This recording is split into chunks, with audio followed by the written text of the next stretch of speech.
Araw ng paglabas ng mga marka ng pagsusulit. Nakipaghiwalay ako sa aking magandang kasintahan. At ni-block ko ang lahat ng paraan ng pakikipag-ugnayan. Walang sigawan. At walang pagtataksil. Sadyang nagkasala ang isang binata sa pag-ibig. Hindi ko alam na ang taong nagmahal sa akin ay isang anak ng mayaman. Samantalang ako ay isang ulila na lumaki sa pag-aalaga ng iba. Kung magpapatuloy pa kami, ako na lang ang magiging pabigat sa kanya. Hindi na lang pag-usapan ang edukasyon. Ang agwat sa pinagmulan namin ay sapat na para habang buhay kong punan. Pero lahat ng ito ay nagbago dahil sa ilang mamahaling sasakyan na tumigil sa harap ng bahay namin. Nang araw na iyon, natanggap ko ang admission letter mula sa nangungunang Jinling University sa bansa, na ipinadala sa akin. Pero hindi ako masaya kahit kaunti. Nakipaghiwalay sa unang pag-ibig. Sinasabing hindi masakit sa loob pero hindi totoo. Mabuti na lang at ang mga kapitbahay ay nagpakita ng malasakit, na nagbigay sa akin ng kaunting ginhawa. Sila'y bumati sa akin sa pagpasok ko sa isang prestihiyosong universidad. Ngunit nang dumating ang oras para magluto ng tanghalian, tumingin ako sa malinis na lalagyan ng bigas sa harap ko, at hindi ko maiwasang makaramdam ng kaunting panghihinayang.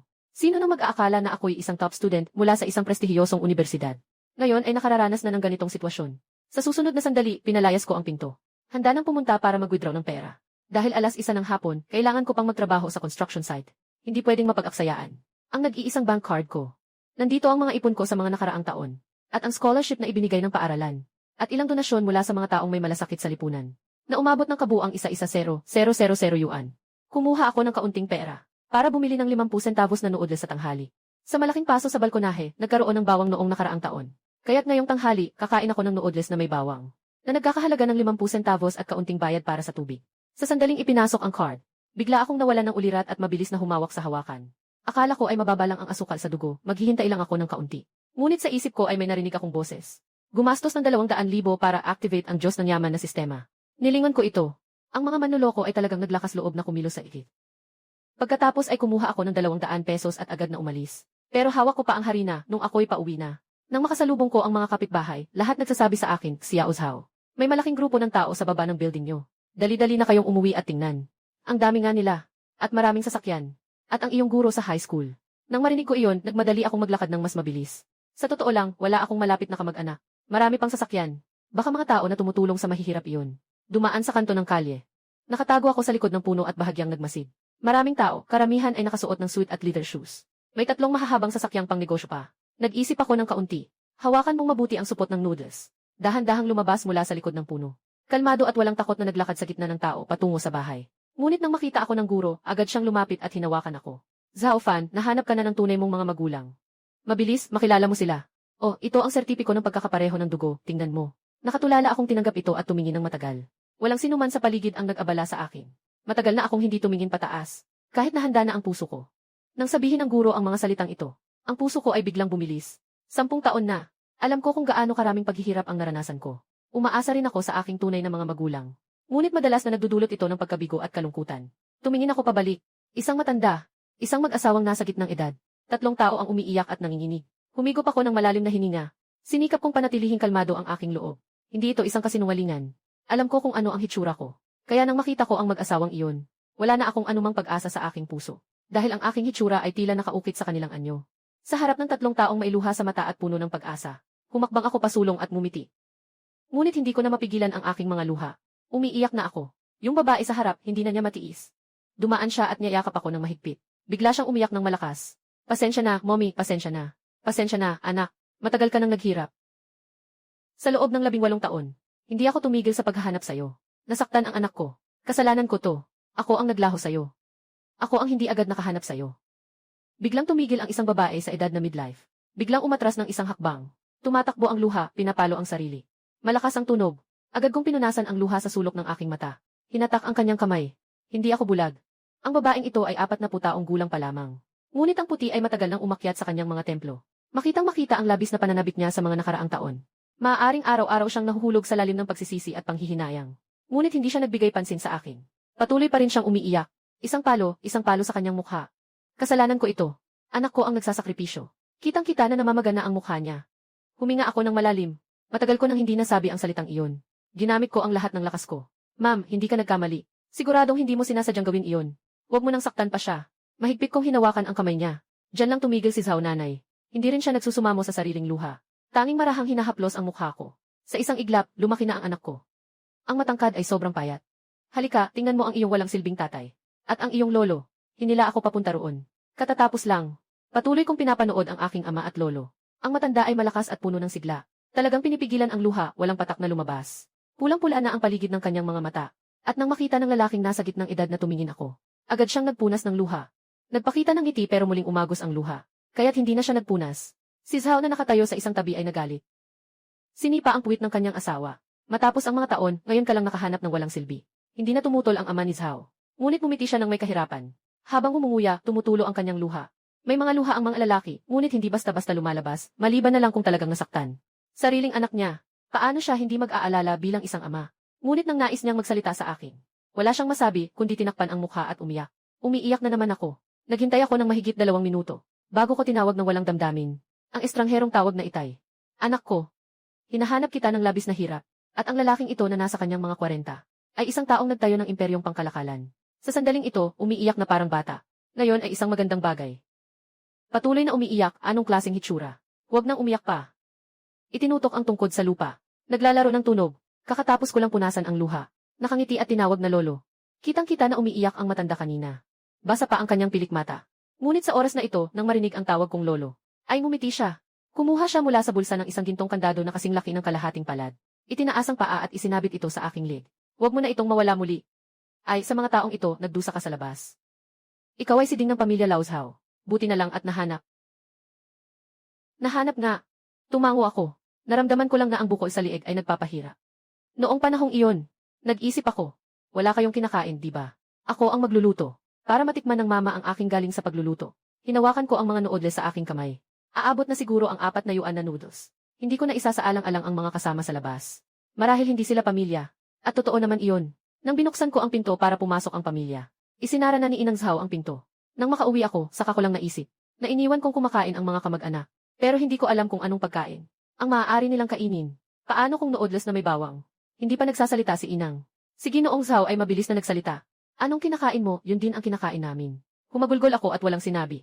Tahimik akong nagbabalat ng bawang. Kailangan magbalat para sa 4 na tao. Ang 6 ng bawang noong nakaraang taon.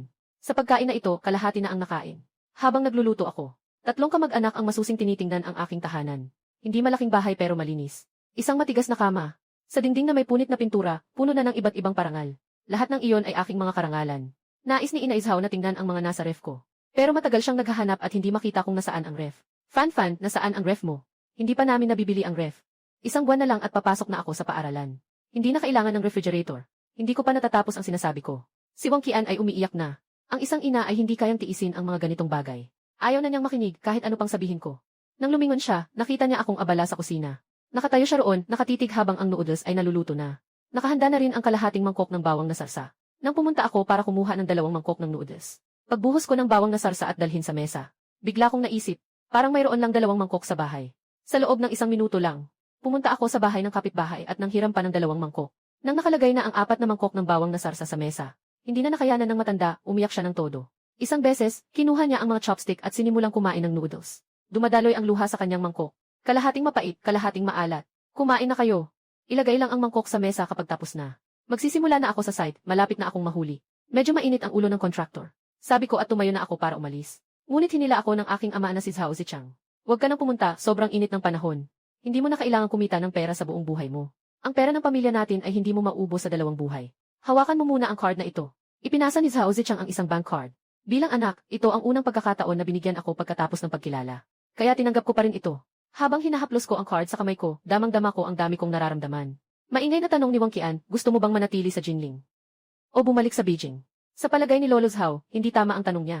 Diretsong sabihin na okay lang ang Jinling. O ang Beijing. Kung gusto mong manatili dito, ayos lang din. Ngunit kailangan kong umuwi tuwing 2 araw bawat linggo. Mas mabuti kung makakauwi ako sa kabisera. Doon ang pangunahing tahanan ng pamilya Zhao. Ano man ang piliin mo. Kailangan kong umuwi sa kabisera sa loob ng 2 buwan bago magbukas ang klase. Mananatili ako sa bahay ng ilang panahon. May ilang bagay pang kailangang ayusin. Kapag nagsalita na ang matanda, hindi ako makatanggi. Alam ko lang na kahit saan man ako naroroon, kailangang mas maganda kaysa ngayon. Marami. Si Wang Qian ay nagsimula ng mag-ayos ng mga gamit. Umalis na tayo sa hapon na flight, umuwi na. Tumingin lang ako na walang imik at tumango. Sa totoo lang, sobrang bigla ng kasiyahan. Minsan, talaga namang mahirap tanggapin. Sa maikling 1 araw, nagsimula ako bilang pinakamahirap na kabataan. At bigla ang naging anak ng mayaman. Habang nag-aayos ako ng mga bagay, napagtanto ko na ang maliit kong tahanan ay talagang walang mahalagang bagay. Ang pinakamahalagang, siguro ay ang mga parangal na nakadikit sa dingding, at ang ilan sa aking mga tala sa pag-aaral. Si Wang Qian ay nakatayo sa upuan. Hinuhubad niya isa-isa ang mga sertipiko ko sa pader. Maingat niyang inilalagay. Pinapakalinis ko ang pinggan. Ibabalik ko sa kapitbahay. Pagbalik ko, tumitigil muna ako sa pintuan. Dahil nakita ko na nakatayo ang mga kapitbahay malapit lang. Nakatayo sila at may hawak na mangkok, na may hawak na chopsticks. At sila ang tunay na tumingin sa akin habang ako'y lumalaki. Mula pagkabata, ako'y isang maunawain na bata. Sa mga nakaraang taon, hindi ako nagdulot ng anumang abala sa mga kapitbahay. Sa ganitong sitwasyon, naiintindihan din nila. Sila ang aking mga kamag-anak. Hinahanap na nila ako ng mahigit 15 taon. Alam nila ang aking mga paghihirap. Noong mga nakaraang taon, hindi lang ako nag-aaral, kundi nag-aalaga rin sa may sakit na matanda. Noong panahong iyon, palagi akong mukhang payat at mahina. Napakabata ko pa noon. Napakahirap. Nakakasakit sa puso. Sinasabi ko mula sa kaibuturan ng aking puso. Mas gusto pa nilang makita ang aking tunay na mga magulang. Malayo, yumuko ako sa direksyong iyon. Agad na umalis ang mga kapitbahay. Tahimik na umalis. Ayaw nilang mahirapan. Kung makakatulong, tutulong lang. Walang espesyal na dapat ipagpasalamat. Lahat ay simpleng tulong. Ilang matatandang babae na lang ang natira na nakatayo at nakangiti habang nag-uusap. Zhao Fan, kung ikakasal ka na, dapat dalhin mo ang misis mo para makita namin Naghihintay kami sa iyo. Gagawin ko iyon. Pinunasan ko ang aking luha. Lumiko ako at pumasok sa bahay. 1:00 ng hapon. Nagsabi ako ng paalam sa mga kapitbahay. 3 mahahabang sasakyan. Dahan-dahang umalis mula sa maliit na bayan sa tabi ng Jinling. Nagdagdag ng mga contact number sa sasakyan ng mga kamag-anak. Nang inilabas ko ang aking lumang cellphone, nagtaka si Ginoong Zhao. Huminga siya ng malalim. Agad na tumawag si Zhao Zichang sa kanyang assistant.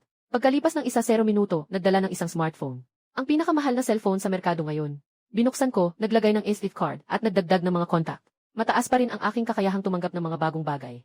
Isang napakamatalinong aparato. Naiintindihan ko ito sa loob ng wala pang 2.5 minuto. Pinalawig na bersyon ng Phantom. May 2 hanay ng upuan sa tabi ng bintana. Nakasama ko ang aking ina. Maraming gustong sabihin ni Wang Qian sa akin. Matagal niyang inisip, bago siya seryosong nagsalita. Maging mabilis na makibagay sa bagong buhay. Ang iyong mga gawi sa buhay. Maaaring kailangang baguhin ng kaunti ang iyong mga nakasanayan sa pagkain. At huwag masyadong mag-alala. Kaya lang, kamakailan lang ay naisip namin ni tatay ng isang paraan. May nilagay kaming maliit na target para sa'yo. Bibigyan ka namin ng pera muna. Subukan mong unti-unting tanggapin ito. Ang 300 milyong ito. Walang anumang sapilitang kinakailangan. Gawin mo lang ang ayon sa iyong nais. Kailan mo ito gugugulin, saka na lang. Pagkatapos kong marinig ito, parang nawala ako sa sarili. Kung ako ang nagtatrabaho sa construction site, ika nga, 105 pesos sa isang araw. Kailangan kong hindi kumain o uminom at magtrabaho ng 5. Mahigit 500 taon. Mahigit 000 taon. Ang China ay may 5,000 taon. Ang araw na ito ay tila isang panaginip. Medyo nagkakabuhol-buhol ako. Maaari ko lamang mahina na tanungin. Sigurado ba kayo na ako ang inyong anak? Huwag magkamali. Napakaraming pera nito. Hindi ako mapakali sa isip ko. Nang tinanong ko ito, bigla silang 3 kamag-anak ay natawa. Ama Zhao. Zichang ay agad na kumuha ng isang dokumento at ibinigay ito sa akin. Ngunit nang buksan ko ang file, bigla akong napatigil. Matyaga kong binasa. Ang resulta ng pagsusuri sa kaugnayan ng dugo. Tahimik, ang aking mga mata ay hindi maiiwasang humaplos ng luha. Sa aking mga mata ay ang refleksyon ng lungsod na unti-unting nawawala. Ang sasakyan ay patungo sa paliparan. Ngunit sa aking isipan ay patuloy na umuukit ang tinig na iyon. Gumastos ng 200,000. Ay activate ang sistema ng mayamang tao. Gumastos ng 200,000. Ay activate ang sistema ng mayamang tao. Patuloy na nagtutulak ang boses. Kahit na medyo nairita na ako. Pero pinipigilan ko pa rin ang sarili ko. Tinanong ko sa aking kalooban ang boses na iyon. 10,000, ayos lang ba? 15,000, paano naman ang 17,000? Ang pangunahing bagay ay, talagang hindi ko alam kung ano ang dapat kong gastusin ngayon. Ibig kong sabihin, hindi pa ako nakakapag-isip kung ano talaga ang gusto ko. Kung paano ako gagastos. Hindi naman pwedeng bumili ng mga bagay na walang silbi sa akin, di ba? Sinasabi ko talaga ito ng seryoso. Hindi ko talaga alam kung ano ang bibilhin. Hindi naglalaro ng mga laro. Hindi naninigarilyo. Hindi pumupunta sa mga nightclub. Walang masyadong mapagkakagastusan. Paminsan-minsan ay nagbabasa lang. Hindi naman pwedeng gumastos ng 200,000 sa lahat ng libro. Nasa isip ko pa rin ang mga bagay-bagay. Biglang may ilang linya ng teksto na pumasok sa isip ko. Bumili ng sasakyan para sa mga nightclub sa malaking lungsod. Magkaroon ng magandang ugali sa pagbibigay ng tip.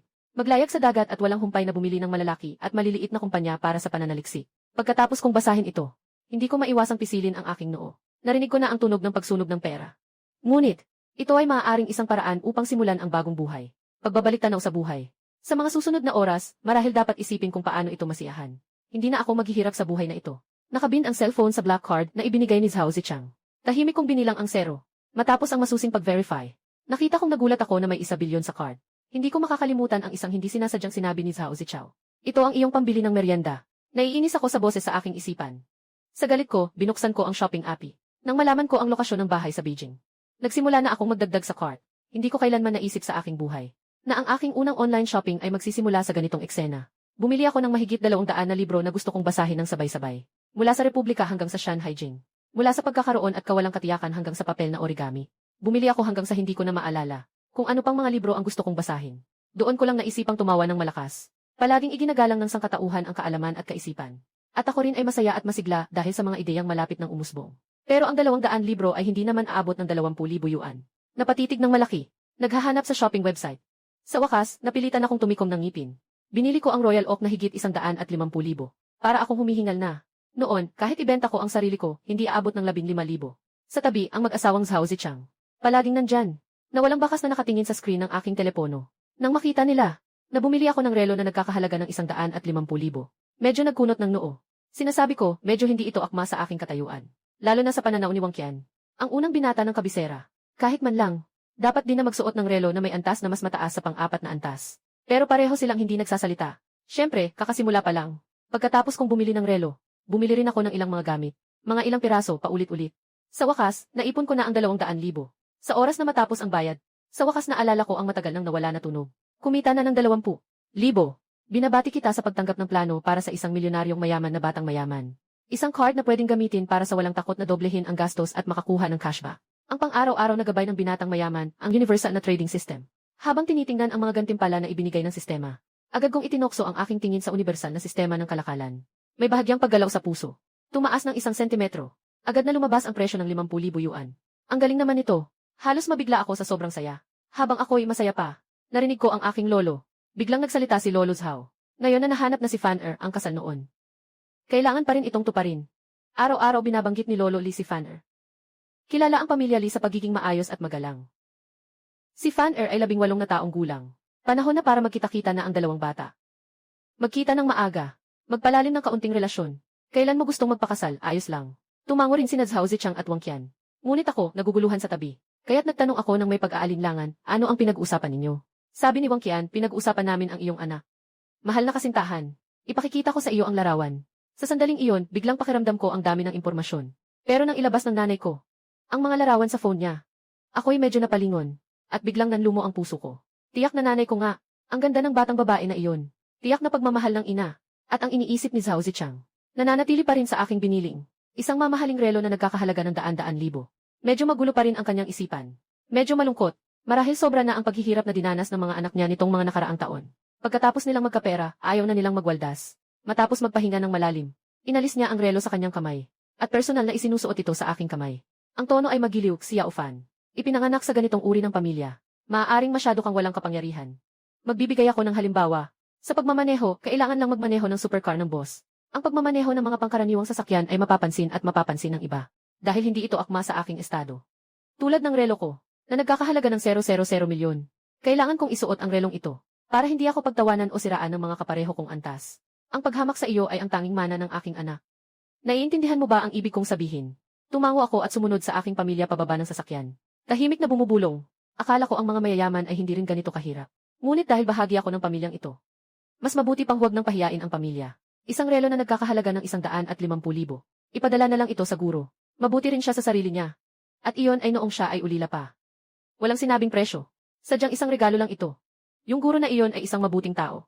Nakasama ang relo ng aking ama. Unang beses kong sumakay ng eroplano. Simula sa sandaling ito, ang aking pag-unawa sa eroplano, marahil ay naitala na sa marangyang pribadong eroplano.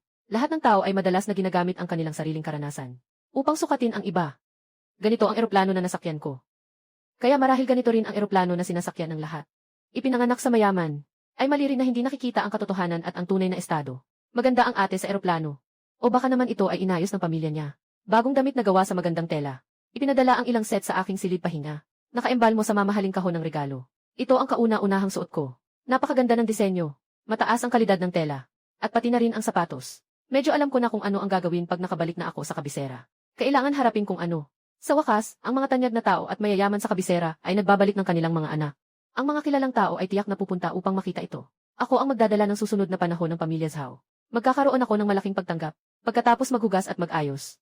Sa tingin ko, ang bagong damit ko ay akma na akma. Tungkol sa aking hitsura at karisma. Maliban sa medyo payat, pero masasabi ring maliwanag at matatag. Ang ugali ay medyo mahirap unawain. Nang hawak ko ang 1,000,000 yuan na black card mula sa tatay ko, naramdaman ko na nagbago na ang aking ugali. Nang tahimik. Kung ano talaga ang pagbabagong iyon, Hindi ko rin masabi ng maayos. Nang nakaupo ako sa sofa ng cabin, at ang sikat ng araw mula sa bintana ng eroplano ay tumama sa aking mukha. Doon ko lang nalaman na ako, marahil ay hindi na ako yung ulilang bata dati. Nang ang isang crew member ay nakayuko sa tabi at inabot ang prutas at pagkain. Nawala na ang kaunting kahihiyan na lang sa akin. Ang agwat sa pagitan ng kahihiyan at kayabangan. Para lang itong balahibo kapag nakaharap sa malaking pagsubok sa buhay. Ngayon, siguro ang aking pananaw ay tunay na kalmado na. Yung tapang na maging tunay na sarili. Pagkatapos ng mahigit isang oras, bumababa ang eroplano. Kasama ko ang aking ina. Tinutulungan ang matandang lalaki. Nanginginig sa emosyon ang matandang lalaki. Ang pagkawala ng kanyang lahi ay laging sakit sa kanyang puso. Na nagbigay sa kanya ng kahihiyan sa harap ng mga matatandang walang hiya sa Beijing sa loob ng 15 taon. Hindi siya makatingala. Ngayon, bumalik na ang kanyang apo. Sino pa ang manghahamak sa pamilya ni Lao Zhao? Sino pa ang makakapinta sa pamilya ni Zhao? Ang mga lihim na pang-aasar noon ay magtatapos na ngayon. Kahit na seryoso ang hitsura ng matanda ngayon, alam ko pa rin kung anong liwanag ang nasa mukha ng lolo ko. Ang ilang tao ay dahan-dahang bumaba sa eroplano at sumakay sa sasakyan. Si Xiao Fan ay makararating sa bahay sa loob ng 10 minuto. Malaki ang bahay namin. Kung ayaw mong makihalubilo mamaya, pwede kang sumama sa tagapangalaga at magpahinga sa kwarto. Umiti ako ng bahagya at dahan-dahang umiling. Nandito na ako. Mas mabuti pa ring makilala ang mga kaibigan. Para maging pamilyar ang mukha. Huwag naman akong maliitin. Sabi nga, isa akong matalinong estudyante. Paano magiging mahiyain ang mga anak ninyo? Paano ko naman kayo bibiguin? Muling tumulo ang luha ni Wang Qian. Tahimik na pinagmamasdan ni Zhao Zichang ang kanyang asawa. Tahimik ngunit labis na naapektuhan. Ngunit ang matandang lalaki, sa wakas hindi na mapigilan ang malakas na tawa. Malakas ang tunog, parang ang mga taon ng pag-imbak ng sama ng loob at pagkadismaya. Ngayon lang napalabas. Napakasaya. Ang tawa na ito ay mula sa daan hanggang sa pinto ng Zhao Family Manor. Ang daan ay puno ng kasiyahan. Ang saya sa puso. Habang lumilipas ang panahon, hindi mapigil ang ugnayang dugo. Sa oras na ito, madali akong maantig. Nakakita ako ng maraming tao at isang pulang karpet. Kahit na may mga mamamahayag na may kamera. Sa malayo, ang malaking villa. Makikita ang pulang karpet na nakalatag ng kalahating milya. Nagsimula na ang mga paputok. Puno ng tunog ng mga paputok sa himpapawid. Ang tunog ng mga sigaw ng paputok ay umaabot sa langit. Napakalakas ng tunog. Kasama ng mga bulungan ng tao. Kahit sino na makikita ay nakasuot ng mga damit panggabi. Sila ay kasingkinang ng kanilang mga sarili. Nakangiti sa mukha. Para lang salubungin ang sarili ko. Pag-uwi ko, niyayakap ko ang matanda. Hindi pa rin tumitigil ang tawa ng matanda. Mas lalo pang masaya. Buong lakas ang hininga. Halos lahat ay nakatingin at nagsusuri sa akin. May ngiti sa labi ko. Ang araw ay matatag ngunit hindi nawawala ang kanyang kagandahang asal. Yumuko at makipagkamay. Ang kilos at pananalita ay hindi mapagpakumbaba o mapagmataas. Naiinis ako para kay Zhao Fan na nagdurusa sa labas. Kung hindi siya nagdurusa, ang langit ay magbibigay ng malaking tungkulin sa kanya. Isipin mo na lang na naglalakad-lakad siya sa labas. Haha, wala akong galit sa aking tono. Ang mayroon lang ay kasiyahan. Tunay na tao. Siguradong siya ay isang bituin sa labas. O hindi, kamakailan lang ay nakapasa siya sa pagsusulit. Hindi ito gaanong mahalaga, tumango. Sa isang taas ng ulo, ako ay tumutulong sa matanda, na naglakad sa daang pulang karpet. 500 metro sa tapis ng pulang karpet. Nang nasa kalagitnaan na kami, dumila ang matandang lalaki at nagsalita ng mahina. Hindi na kailangang makipag-usap sa kanila ang mga nakapaligid. Hindi sila karapat-dapat. Habang nakangiti akong naglalakad, nang mahina rin ang boses, gusto ko sanang magkaroon ng magandang reputasyon. Hindi ito tungkol sa mga kakilala mo lang, kundi sa mga taong may pagitan sa atin. Basta't hindi sila nagsasalita ng masama. Sapat na para mapatawa ang matanda. Tumingin sila sa akin, at muling umiti ng masaya. Nakakita ako ng maraming kabataan. Mas matalim pa ang kanilang mga mata. Isang grupo ng mga mayayamang binata na may mapanlikhang mga mata. Bagaman may ngiti, ang kanilang malamig na ekspresyon ay tila may paghamak. Ngunit ang paghamak sa kanilang mga mata ay halatang halata. Dahil dito, ako ay nagbigay lamang ng banayad ng ngiti at tumango. Sa dulo ng pulang karpet, itinuro ako ng matanda. Sila ay mga tao ng pamilya Li. Sa mga nakaraang taon, maliban sa pamilya Zhao, sila ang pinaka-nababahala sa iyong kalagayan. Ang mag-asawang nasa gitnang edad ay mga magulang ni Limia Oxian. Dapat mong tawagin silang tiyo. At dapat mas taos puso ang iyong saloobin. At si Limia Oxian ang aking kasintahan na kasal na sa akin. Tumingin ako sa kanila, at nakipagtagpo ang aming mga mata. Agad akong umiti. Lumakad ka pasulong. Bumabalik ang eroplano ni Mia Oxian mula sa Britanya ngayong gabi. Darating din siya. Hindi na kayo bata. Dapat na kayong magkasama. Magpalago ng damdamin. Nakatanggap ako ng balita mula sa iyo kahapon. Agad siyang umuwi sa bansa. Nang makita ako, malaking ginhawa ang naramdaman ng mga magulang ni Limia Oxian. Ang pinakakinatatakutan nila ay ako'y lumaki sa labas. Na may mababaw na pananaw. Walang tiwala sa sarili. Walang modo. Kahit na ito ay isang kasunduan ng mahigit 10 taon. Sino ang nais na ipakasal ang kanilang anak na babae sa isang walang silbi? Kapag ang aking pananalita at asal ay ipinapakita sa kanilang harapan, kailangan nilang tumango ng tapat. Kasama ang mga tiyuhin at tiyahin nili papasok sa manor. Pakiramdam ko, lahat na nakikita ko ay napakakarangya. Yung mga halaman at bulaklak ay mga hindi ko pa nakikita. Maagap kong inasikaso ang mga tiyuhin at tiyahin nili. Sa lugar na inatas ng katiwala, ang seremonya ng pagtanggap ay ginanap sa gitnang pasyo ng villa. Ang sahig sa pagitan ng gitnang pasyo at ng pintuan ng villa ay nahukay. Ang marmol na sahig ay inalis. Pinalitan ng mga gintong brick na kalahating metro ang haba. Isang bagong sasakyan ang nakaparada sa bakuran, na natatakpan ng itim na takip. Ilang mga kabataang babae na may kaakit-akit na hitsura. Umupo sa tabi ko. Hindi sila mapakali. Parang may gustong ipakita sa akin. Medyo hindi ako sigurado kung ito ay pagkamakasarili. Ngunit, talagang nakatutok ang kanilang mga mata sa akin. Bahagya akong nag-relax, at natural na lumapit sa ilang mga dalaga. Nang may banayad ng ngiti, mahina niyang binukas ang bibig. Ilang mga ate, may nais ba kayong inumin? Ang batang babae na may pinakamaliwanag na mata ay kumaway. Ipinapakita niya na umupo ako malapit. Walang takot na umupo ako sa tabi niya. Nais kong maramdaman ang amoy ng hangin at ang magandang atmosfera ng bigla. Narinig ko siyang magsalita. Si Maoxian ate, hindi tayo papayagang uminom. Sabi niya tulungan daw natin siyang bantayan. Huwag hayaan na mapalayo ang lalaki sa ibang babae. Pero sino ba ang makakaalam? Yung batang lalaki mismo ang lumapit sa atin. Pagdating ng gabi, babalik si Maoxian ate. Hehe, puno na ako ng problema. Kung ayaw mong uminom, kaya pupunta na ako para salubungin ang iba pang mga bisita. Nang sabihin iyon, tumayo na siya. Umalis. Ayokong maghintay na bumalik si Maoxian para magtanong sa akin. Ngunit nung tumayo ako kanina, pinabalik ako ng dalagang nasa likuran ko. Binabalik niya ako sa sofa. Huwag kang umalis, gusto mong manatili sa aming paningin. Paano namin malalaman kung ano ang ginawa mo? Ngayon, maraming mga batang babae mula sa Beijing ang dumating. Nakakagat ng labi ako. Nagpapakita ng isang walang magawa na ekspresyon. Kailangan na lang umupo dito. Sa kabuuan, magaganda naman ang mga batang babae na ito. Ngayon, maglakad-lakad muna. Di alam kung ilan ang naghihintay na sirain ang iyong kasal. Mas mabuti pang umupo dito.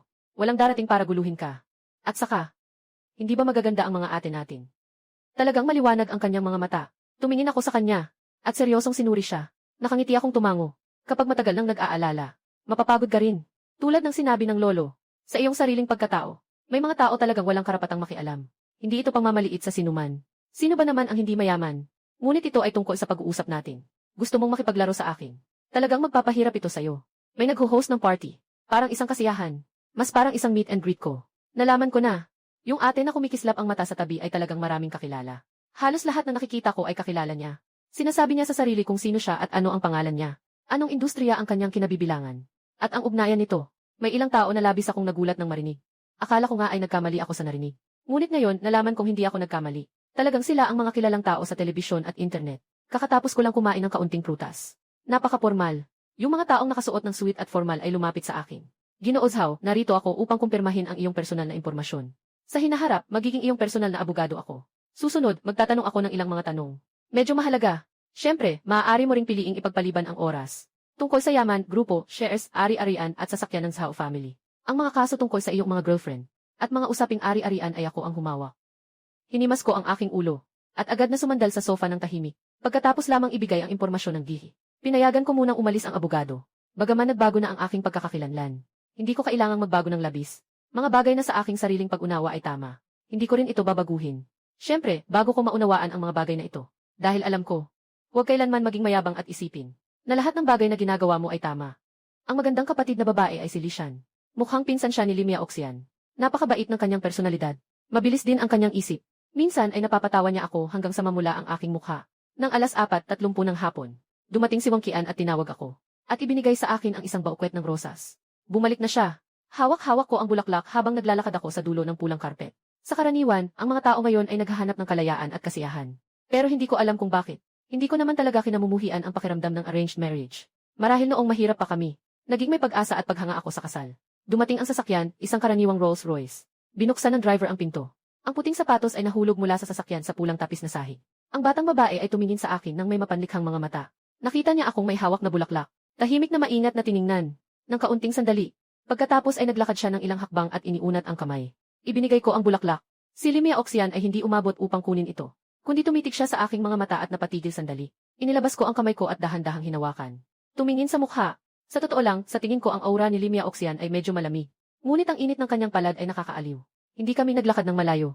Narinig ko ang boses niya sa aking tainga. Ang boses ni Maoxian ay parang malinaw na batis. Nang bumaba sa eroplano, nakipag-ugnayan ako sa iyong guro sa high school. Para itanong ang tungkol sa iyong pagkatao, talino at ugali. Tungkol sa iyong kapaligiran, kondisyon at pag-ugali. At ikaw ay masipag at magaling sa academics. Ang kanyang pagsusuri sa iyo ay masipag at nagsusumikap. Nang matapos niyang mag-drawing, bahagyang tumigil. Sandaling tumigil. Tumingin siya sa akin ng isang beses. Muling nagsalita.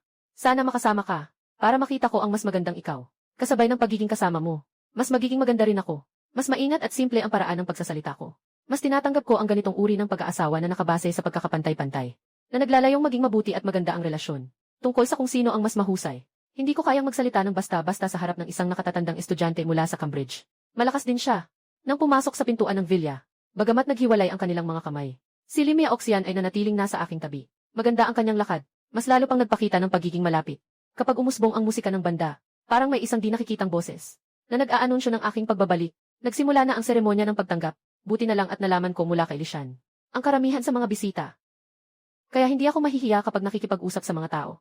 Sa kabaliktaran, maaari akong magsalita tungkol sa mga larangang pamilyar sa mga bisita. Kalahati ay pagtanggap at pag-aaral, kalahati ay paghanga at pagyayabang. Yung tono at paraan ng pakikipag-usap na ito, kapag inilalabas sa harap, ang unang mararamdaman ng bisita ay na hindi ako katulad ng mga mayaman sa kabisera. Ang simula ko ay may kasanayan at katalinuhan, handang makitungo sa mga tao. Sa edad ko ngayon, ang ganitong antas ay talagang kahanga-hanga. Sa pinakamasigasig at mayabang na edad, gumagawa ng mga bagay na mahinahon, ay talagang kapuri-puri. Pumunta si Limia Oxian para magbihis. Marahil kailangan niyang magpalit ng mas formal na damit. Nakatayo ako sa isang kapansin-pansing lugar. Tumingin sa ilang matatanda, na lumalabas mula sa buwan na pintuan sa likod ng artipisyal na bundok. Napuno ng tawanan, itinuro ni Ginoong Zhao ang ilang matatandang gago, patungo sa akin sa entablado. Lahat ng matatandang ito ay may ngiti sa kanilang mga mukha, at tumango bilang tanda na kilala nila ako. Sa susunod na pagkikita, magiging pamilyar na tayo. Kadalasan kung may kailangan ako, may ilang matatandang lalaki na makakatulong. Nakatayo si Wang Qian at ang ina ni Limia Oxian na magkasama. Masigla at masaya. Ang saya ng maraming taon ay nailabas na ngayon. Ang mga kulubot ay nawala. Hindi na makasara ang kanilang mga labi. Nakatapak sa sahig na purong ginto. Bagaman magulo ang aking damdamin. Maswerte naman, na walang tiyak na proseso ang party na ito. Hindi ko kailangan magbigay ng masyadong emosyonal na talumpati. Kailangan ko lang natahimik na makinig. Nagbigay si Tito Wang Zhongli ng isang Ferrari Enzo. At si Tita ay nagbigay ng isang Bugatti Veyron Easy. Maligayang pagdating sa bahay, Fan-er. Tita Zhao Ming ay nagbigay ng isang set ng villa sa Erhuan. Tito Li Jianwei ay nagbigay ng 5 set ng villa sa rehiyon ng Mudu. Tita ay nagbigay ng 5 set ng villa sa rehiyon ng Jinling. Si Gu Tao ay nagbigay ng 5 milyon yuan na regalo. Si Liu Kaisheng ay nagbigay ng 3 milyon yuan. Ang Zhang sa kabisera ay nagbigay ng 5 milyong buo. Ang Wang sa kabisera ay 1,000 milyon lahat. Nakatayo ako sa gilid at parang nanginginig ang anit ko sa narinig. Kulang pa ang karanasan ko. Medyo hindi ko na kayang tiisin. Yung boses ng butler na hindi nagmamadali pero malakas. Bawat salita ay tumatama sa puso ko. Parang tunog ng mga bagong baril ng pera. Karapat dapat pagtuunan ng pansin. Yung willing na mabunyag. Sa huli, umiti ang katiwala at nagsalita. Ang nakababatang kasintahan na si Limia Oxian ay sumakay sa pribadong eroplano. Ang mga tao ay nagsigawan ng simbolikong papuri. Lumilingon ako. Ang kasintahan na si Limia Oxian ay nagbigay ng pagbati matapos magbihis ng mahabang damit. Nakikita ko na ang kanyang collarbone ay kumikintab. Ayos, nakatayo na ako dito ng matagal na. Ngunit mumiti pa rin ako at nagbiro ng kaunti sa harap ng madla. Masaya ako. Sobrang dami ng tao ang nandito para saksihan ang aking pagbabalik sa bahay. Sobrang nakakataba ng puso. Ngayon, ang pamilya Zhao ay nagliliwanag. Kayo ngayon ang sumusuporta sa akin. Sa hinaharap, tiyak na makakasama ko kayong lahat sa isang masaganang panahon. Ngayon, halos walang tao ang daring na tumawa at magpasalamat ng malakas. Halos lahat ay sabay-sabay na humarap. Tumingin sa matandang Zhao at kay Zhao Zichang. Nang makita nila ang dalawang tagapangasiwa ng Zhao, lahat ay nagtaas ng malaking hinlalaki. Doon lamang nagsimula ang palakpak. Ito ang pinakamagandang balita na narinig nila ngayong araw. Dahil dito, sa nakaraang 15 taon ng pamilya Zhao, halos sila ang nagtatayo ng imperyong pangkalakalan, na nag-iisa sa pagkuha ng kita. Tanging ang pamilyang Li na may magandang ugnayan ang nakakakuha ng kaunting benepisyo. Ang iba, kahit na nagtatangkang makipagtulungan, ay hindi pinapansin ng pamilya Zhao ang kaunting pakinabang. Isang malamig na pagtrato sa lahat, na talagang nag-iwan ng ibang tao sa alikabok. Masyadong mataas ang tono, kaya kakaunti ang nakakaunawa. Ang mga bisita sa pagkakataong ito ay tunay na humahanga mula sa puso. Si Zhao Fan ay talagang mabait na tao. Hinawakan ko ang aking ilong. Nagsimula akong magduda kung may nasabi ba akong mali. Bakit ang taong pinakamalapit sa akin ay sobrang na-excite at nanginginig? Parang ang saya-saya nila, nakakabaliw. Kahit mas masaya pa kaysa sa sarili. Parang nakakita sila ng tunay na ama. Ang reaksyon sa mga pahayag na ito ay talagang matindi. Ito ay talagang hindi ko inasahan. Talagang kulang pa ang aking karanasan. Ang sasakyan na nakabalot sa bagong cover sa gitna ng venue. Tila hindi napansin. Ayaw na rin ni Zhao Zichang na masyadong magpakaabala. Ang dami ng pinaliit na mga paraan. Siguro mapapagod ang bata. Kaya inabot niya sa akin ang susi ng sasakyan. Parang isang Korean ang nasa loob. Hindi ako masyadong sigurado. Kailangan ko pang tingnan ulit. Hanggang sa sinabi ni Limia Oxian na. Talagang nakalma ako. Kakatanggap ko lang ng mga regalo mula sa tiyuhin at tiya. Mga sasakyan na hindi ko pa narinig. Nababahala ako na baka sa hinaharap wala na akong sasakyan. Pero buti na lang, maingat ang sariling tatay. Binilhan din ako ng isang malaking sasakyan. Unti-unting lumulubog ang araw. Ang mga dapat umalis ay unti-unting umaalis. Tahimik na rin ang mansyon. Ang sikat ng araw ay tumatama sa likod bahay. Nasa gazebo ang mga pamilyar na tao. Mga magulang at lolo. At ang pamilya Li. Nandyan din ang tiyuhin at tiya, si Limia Oxian sa tabi niya. Tahimik at malamig ang dalaga. Mas mabuti nang maaga ang usapin tungkol sa mana. Ang ganitong kalaking ari-arian ay kailangan mong ipamana. Maaari kang maglaro pa ng 20 taon. Pagkatapos ng 20 taon, kailangan mong bumalik para ipagpatuloy ang negosyo ng pamilya. Siyempre, may ilan pang ari-arian ng pamilya Lee. Nagbigay ng senyales ang matanda sa akin. Agad akong tumayo para maghain ng tsaa sa tiyuhin at tiyahin. Tungkol sa kasal. Dahil nandito kayong dalawa, hindi ko na kailangang magdagdag pa. Kailanman magpakasal, ayos lang. Ang ibig kong sabihin, mas mabuti kung maaga tayong magkaanak. Si Xiao Fan ay tinanggap na sa universidad sa Timog. Ayos lang din. Sa hinaharap, maaari nating ilipat ang mga ari-arian ng pamilya Zhao sa Timog. Magandang pagkakataon ito para palawakin ang merkado. Kailangan ding bumalik ng madalas ng batang ito mula sa ibang bansa. Si Zhao Fan ay maaari ring makasama ka ng mas madalas. Para sa akin, ang mga banyaga ay ganyan lang. Bata, mas mabuti pang bumalik ka sa pag-aaral. Maaari ka pang makasama si Zhao Fan. Katatapos lang ng pag-aayos. Nabili ko na ang vilya sa Jinling para sa iyo. Mag-aral ka ng mabuti. Matutunan ang kaalaman sa kultura. Narinig ko mula sa iyong guro. Noong high school ka, may karelasyon ka pang isang babae sa klase. Kailangang pag-usapan mo ang mga bagay na ito sa kanya. May mga bagay na dapat linawin. Ang pamilya natin at ang pamilya ni Lee ay magkaugnay. Ang dapat pakasalan ay tanging siya lamang. Ang mga naunang utos ay okay lang. Pero ang huling pangungusap ay talagang hindi ko matanggap. Nilingon ako ng nagmamadali upang tingnan ang mga mata ni Lee Miaoxian. Ngunit ang nakita ko ay ang mapayapang mga mata ng dalaga. Tahimik akong bumaba ang loob. Marahil ganito talaga ang marangyang buhay. Yung mga patakaran na hindi nila alam, maaari nilang unawain unti-unti sa hinaharap. Nakapahinga ako ng maluwag nang. Biglang sumakit ang likod ko. Tumingin ako sa tabi. Ito ay daliri ni Lee Miaoxian na umiikot. O ang kanyang karaniwang ekspresyon. Madilim na, ang salu-salo sa vilya ay nagaganap. Ilang matatanda ang nakaupo roon, umiinom ng tsaa at nagkukwentuhan. Pinipilit ako ni Wang Qian na makipag-usap kay Lee Miaoxian. Malaki ang hardin. Ang mga malalambot na rosas ay nasa ilalim ng dilaw na ilaw ng dapit hapon. Maganda at kaakit-akit. Huwag ka nang magpaliwanag sa araw. Natutuyuan na ang balat mo. Tunay na nakakapagod ang magtrabaho sa konstruksyon. Ako na ang bahala sa'yo. Ibibigay ko na rin sa'yo ang mga ari-arian ng pamilya Lee. Sana huwag mong sayangin ang tiwala ko. Ang hinihiling ko lang ay isang tapat na puso. Hindi kita bibigyan. Si Lee Miaoxian ay dahan-dahang tumango. Pagkatapos mag-isip ng kaunti, saka siya muling nagsalita, mas mabuti pang umuwi ako at samahan ka. Narinig ko na ang batang babae ay nasa Peking University. Isang nasa Timog, isang nasa Hilaga. Wala rin siyang magagawa para samahan ka. Umiling ako. Walang anuman. Kaya kong alagaan ang sarili ko.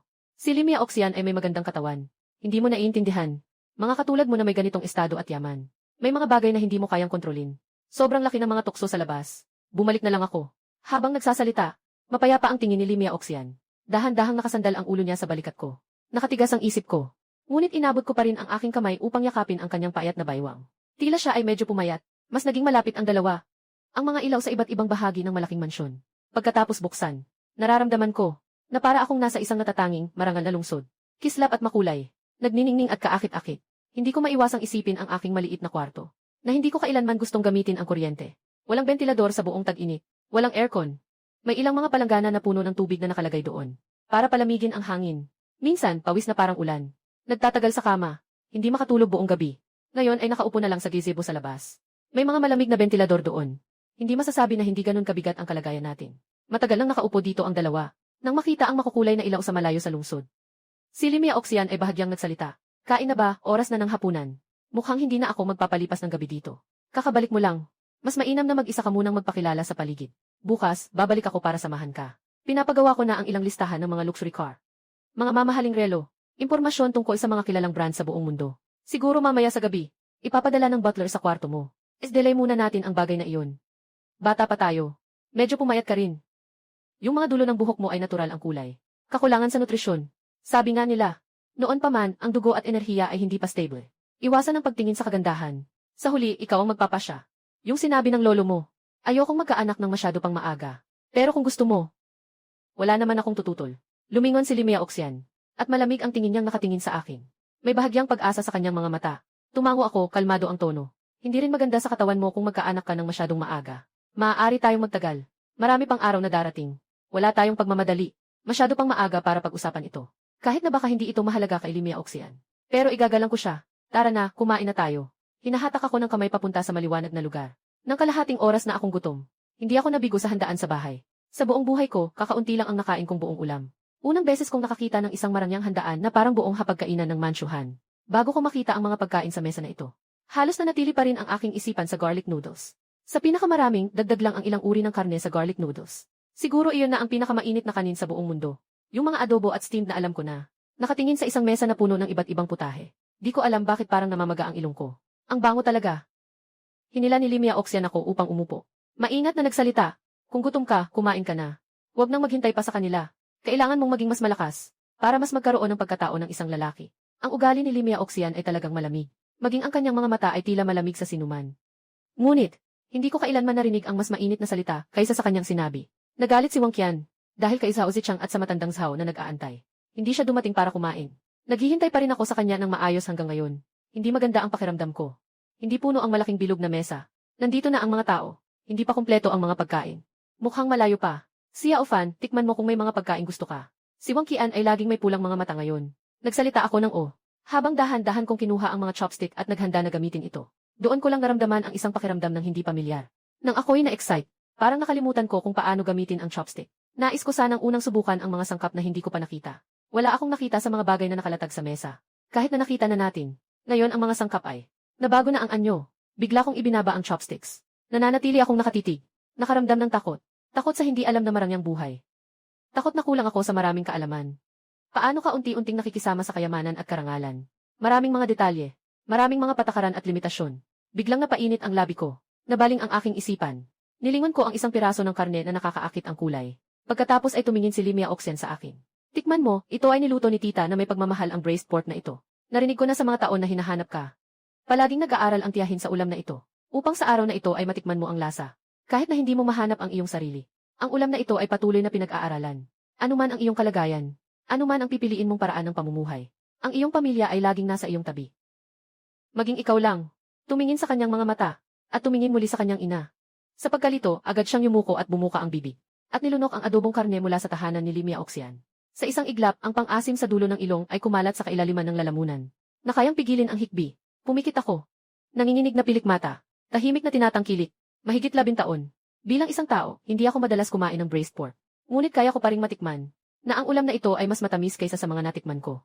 Kahit na medyo malapot. Ngunit masarap ito. Malambot at malagkit sa bibig. Pumasok sa tiyan. Parang isang mainit at matamis na isda. Bago ko pa man kunin ang chopsticks. Hindi huminto si Limia Oxian. Naglalagay siya ng pagkain sa aking plato. Unti-unti napuno ang aking plato. Tahimik lang akong natikman ito. Paminsan-minsan, masiglang nagsasabi ng masarap. Sa huli, hinawakan ko ang pulso ni Limia Oxian. Huwag mo na akong lagyan ng pagkain. Kumain ka rin. Naglagay ako ng pagkain para sa kanya. Ang atmosfera ay tila naging mainit at komportable. Unti-unting umuusbong ang tawanan sa mesa. Naglabas ang matanda ng isang bote. Hindi ko alam kung ilang taon nang nakatago ang mautay. Kapag binuksan ang takip, isang matinding amoy ang sumasalubong. Sinasabi ko man o hindi, nainom ako ng isang baso ng aking lolo. Hindi ko alam kung paano tikman ang alak. Ngunit ang amoy na may halong alat at init, agad na sumalakay sa aking panlasa at bibig. Hanggang sa isipan, naintindihan ko na ang alak talaga ay maganda. Biglang bumaba ang magulong mga iniisip sa ulo. Naging lakas ng alak, isang higop ng millet, kasunod ang isa pang higop. Isang matinding tamad, masaya at komportable. Ako, si Zhao Fan, sa buhay ko, swerte ako sa kayamanan. Walang pakialam sa kahit ano paman. Gagawin ko ang gusto kong gawin. Sa tingin ko, mabuti si Limia Oxian sa akin. Kaya't gusto kong maging mabuti sa kanya. Pakakasalan ko siya. Hindi maganda ang magmaneho ng mga pangkaraniwang sasakyan. Pero sa tingin ko, ang mga pangkaraniwang supercar ay astig. Ang gusto kong maranasan ay ang sigla at bilis. Huminga ng maluwag si Limia Oxian. Bagaman mukhang medyo lasing na ako, hindi naman ito masamang bagay. Dahil mas magiging bukas ako. At handang tanggapin ang matagal nang nawalang komportableng buhay. Sa unang pagkakataon sa buhay ko, lasing na lasing ako sa pag-inom. At ang aking fiance, ang tumulong sa akin na makabalik sa kwarto. Si Wang Qian ay gustong pumasok at tulungan ang kanyang anak na maghugas. Ilagay ang sanggol sa crib. Pero sa isang iglap, hindi na talaga matutulungan ang sarili kong ina. Sa ginawa ni Limia Oxian, palagi niyang nakikita na isang magandang manugang. Ngayon, si Ligia ay may higit sa 1 bilyong ari-arian. Malinaw na ito ang sagot. Huwag mong galawin ang paa sa paghugas. Madaling pinindot ng daliri ng dalaga ang aking paa. Ang kanyang boses ay may banayad na tunog. Malinaw at matinis. Isang mahabang buntong hininga ng pag-ibig. Tahimik akong nagtakip ng mukha. Hindi umalis si Limia Oxian. Lasing ako, nais niyang manatili. Gaano karaming kaunting bukas. Hawak ang gamot pang alkohol. Nakatayo ang dalaga sa tabi ng aking kama. Na mahinang nagtuturo. Hindi ka pa nakainom ng alak. Tapos uminom ng ganito karami. Masyadong mabigat para sa tiyan ang sabay-sabay na pag-inom. Ipinasa ng tagapangalaga ang brochure ng kilalang international na brand. Kinuha ni Limia Oxian at inilagay sa aking kamay. Mabuti na unawain mo ang mga bagay na ito ng dahan-dahan. Mas marami na akong nalinawan. Talagang malakas ang tunog ng paliligo ni Limia Oxian. Ang tunog ng umaagos na tubig. Palaging nagiging sanhi ng magulong isip ko. Medyo walang magawa. Lumalaki na ang mga batang lalaki. Talagang hindi ko mapigilan. Habang naliligo siya, sa wakas ay nagkaroon ako ng lakas at oras. Para ituon ang aking tingin sa 4 na bagay na ibinigay ng sistema. Habang ako'y nagmumuni-muni, na sobrang astig ng mga ibinigay ng sistema. May narinig akong ingay mula sa banyo. Pagkatapos magising, pupunta na siyang maglinis at maghugas. Hinubad ko ang aking damit. Nasanay akong maghanap ng palanggana. Ngunit napansin kong tila dito ay mayroon lamang bathtub at shower. Hindi ko na ito pinag-isipan. Isinara ko ang pinto ng banyo. Narinig ang tunog ng pagbubukas ng pinto. Agad na tumama ang tingin ni Lin Miaoxian sa akin. Nagkatitigan ang dalawa. Bigla kong naisip na nandoon pa pala si Lin Miaoxian sa loob. Agad kong isinara ang pinto ng banyo. Habang nagmamadali, humingi ako ng tawad. Pakiramdam ko, gusto kong mamatay sa lugar na ito. Hindi. Bakit walang ingay habang naglalagay siya ng lotion sa katawan? Nakalimutan ko na may tao pala sa loob. Zhao Fan, anong gusto mong gawin? Hindi mo marinig ang galit o saya sa kanyang boses. Miaoxian, talagang nakalimutan kong may tao sa loob. Nakalimutan kong bakit mo pinili ang ganitong dahilan. Sabi mo gusto mong makita. Gusto mong makasama. Gusto mong gumawa ng iba. Sa tingin ko ay normal lang iyon. Ano ang ibig mong sabihin sa nakalimutan? Sa oras na ito, hindi maitatago ang pagdududa at pagkabigla sa kanyang tono. Noon ay naguguluhan pa ako. Ngunit bago ako makapag-isip, si Lin Miaoxian ay lumabas na suot ang kanyang bathrobe. At ako ay hubot-hubad pa. Tulad ng inaasahan, si Lin Miaoxian ay tumingin sa akin ng mabilis. Nakatagilid ang mga mata. Lumingon siya at isang sipa ang ibinigay sa akin papasok sa banyo. Para kanino ito? Mabilis na maghugas at matulog na. Nagsimula na akong maghugas. Ngunit napansin kong hindi ko alam gamitin ang shower switch. Kadalasan, kaya ko namang gamitin ito. Ngunit itong shower switch ng pamilya Zhao. Napaka-abstrakto ng disenyo. Matagal na akong nag-iisip pero wala pa ring ideya. Miaoxian, hindi ko alam kung paano gamitin ang shower switch. Walang lumalabas na tubig mula sa showerhead. Sandali, darating na ako. Si Lin Miaoxian ay naglalakad papunta rito. Katatapos lang niyang magpahira ng buhok. May kaunting bango at malambot ang kanyang mga daliri. Ihanda mo ang temperatura ng tubig. Sabay siyang nagmukhang malamig at nagbitaw ng isang nyo. May abs din siya. Ayos lang tapos ay umikot siya at umalis. Pagkatapos maligo, inihanda ni Lin Miaoxian ang damit ko. Tinulungan akong isuot ang bathrobe. Hinigpitan ang sinturon. Matulog ka, patay ko na ang ilaw. Sa umaga, isang sinag ng araw ang pumasok mula sa siwang ng kurtina. Bigla akong nanginig. Sumisigaw ako na tinawag na ang pangalan ng kontratista. At doon ako nagising. Nang makita ko ang dekorasyon sa itaas ng aking ulo. Doon ko lang naramdaman ang ginhawa. Walang dapat ipag-alala sa pagkalate. Tumingin ako kay Lin Miaoxian. Nawala na ang tao, pero nandyan pa ang init. Kahapon ng gabi talagang maayos kami. Yakap ko lang siya. Parang naghalikan kami. Iyon lang, walang ibang nangyari. May tunog sa banyo. Si Lin Miaoxian ay malamang nag-aayos. Ayaw ko talagang bumangon. Parang hindi ko pa talaga naranasan ang pakiramdam ng tamad na bumangon. Nagising ako sa isang malinaw na boses ng babae. Tinanong kung anong oras na. Si Lin Miaoxian ay tila may ng toothbrush sa bibig at mahirap makapagsalita. Bakit ka ang aga mong bumangon? Hindi ko maintindihan bakit. Ito ang unang pagkakataon na natutulog tayong magkasama. Lahat tayo ay tamad na bumangon. Tita, paano niya ako tinitingnan? At saka, lagi mong sinasabi tungkol sa kontratista sa madaling araw. At sa 5 sentimos na soya milk. Paano ako makakatulog? Humihinga ako ng malalim, talagang nakasanayan ko na. Nakakasama talaga. Yung matapang na mata ng kontratista, naaalala ko pa rin. Si Lin Miaoxian, pinuntahan si Wang Qian para magpaalam ng magandang umaga. Nakatayo sa kama. Mga 6:00, hindi na ako makatulog. Bumangon at nagpalit ng bathrobe. Itinulak ang pinto ng balkonahe. Ang araw sa silangan ay tumama sa aking mukha. Hindi ko pa kailanman nakita ang ganitong kalambing na araw. Sa maliit na mesa na gawa sa baging, may tsaan na inihanda ni Lin Miaoxian. Umupo ako at nagbuhos ng isang baso para sa sarili ko. Ang amoy ay nakakaakit at nakapagpapasaya. Hindi nagtagal. Hinila na ako ni Lin Miaoxian pababa para kumain. Sa likod ng salamin, habang kumakain ng beef cubes na may peas, tinitingnan ang ilang supercar sa mansyon, na hinihila ng tow truck. Kahapon ito, Tia, ang ibinigay nilang 2 supercar. Isa ay isang napakagandang Ferrari Enzo. At ang isa naman ay isang Bugatti Veyron ES na pwedeng gamitin pang araw-araw. Pareho silang maganda at may koleksyon na halaga. Maganda rin ang binigay ng tatay ko na kulinan. Talaga namang ang ganda nila lahat. Ngayon, nandito na ang problema. Wala akong lisensya sa pagmamaneho. Narinig ko na marunong na si Lin Miaoxian magpalipad ng maliit na eroplano. Mas malaki pa ang agwat ng tao sa tao kaysa sa tao sa aso. Kahit na siya ang aking magiging kasintahan. Kailangan pa rin ni Lolo uminom ng kaunting alak sa umaga. Dapat sana. Handa na si Lolo Zhao na uminom muli kasama ang kanyang apo. Ngunit nang makita ang ekspresyon ni Wang Qian at Lin Miaoxian, napilitan na lang ang matanda na umatras. Hindi ko akalain na pwedeng may karne sa almusal. Maaari rin akong unti-unting lumakas. Mukhang mas gusto ni Miaoxian ang mga malalakas. Nakatapos na kami ng kalahating almusal. Isang grupo ng mga abogado ang pumasok sa mansyon. Wala na akong panahon para matikman. Kailangan lang punuin ang tiyan ng mabilis. Dapat na tayong magmadali para sa trabaho. Kumatok si Lin Miaoxian sa aking mga chopstick. Huwag magmadali, sila ang naghihintay sa iyo. Hindi ikaw ang dapat makisama sa kanila. Kumain ka muna, magpahinga ka ng kaunti bago pumunta. Medyo abala ako. Masyado bang nakakapagod ang kumain? Kailangan pa ng pahinga. Ngunit hindi ko na ilabas ang aking mga tanong. Kailangan lang na tumango ako. Nag-atubili ng kaunti. Naramdaman kong nahihiya ako sa aking pag-aalinlangan. Si Lin Miaoxian ang tumatawag sa akin. Sa totoo lang, mayroon din akong ibang prinsipyo sa buhay. Bakit hindi ko sabihin ang isang bagay na hindi niya pa narinig?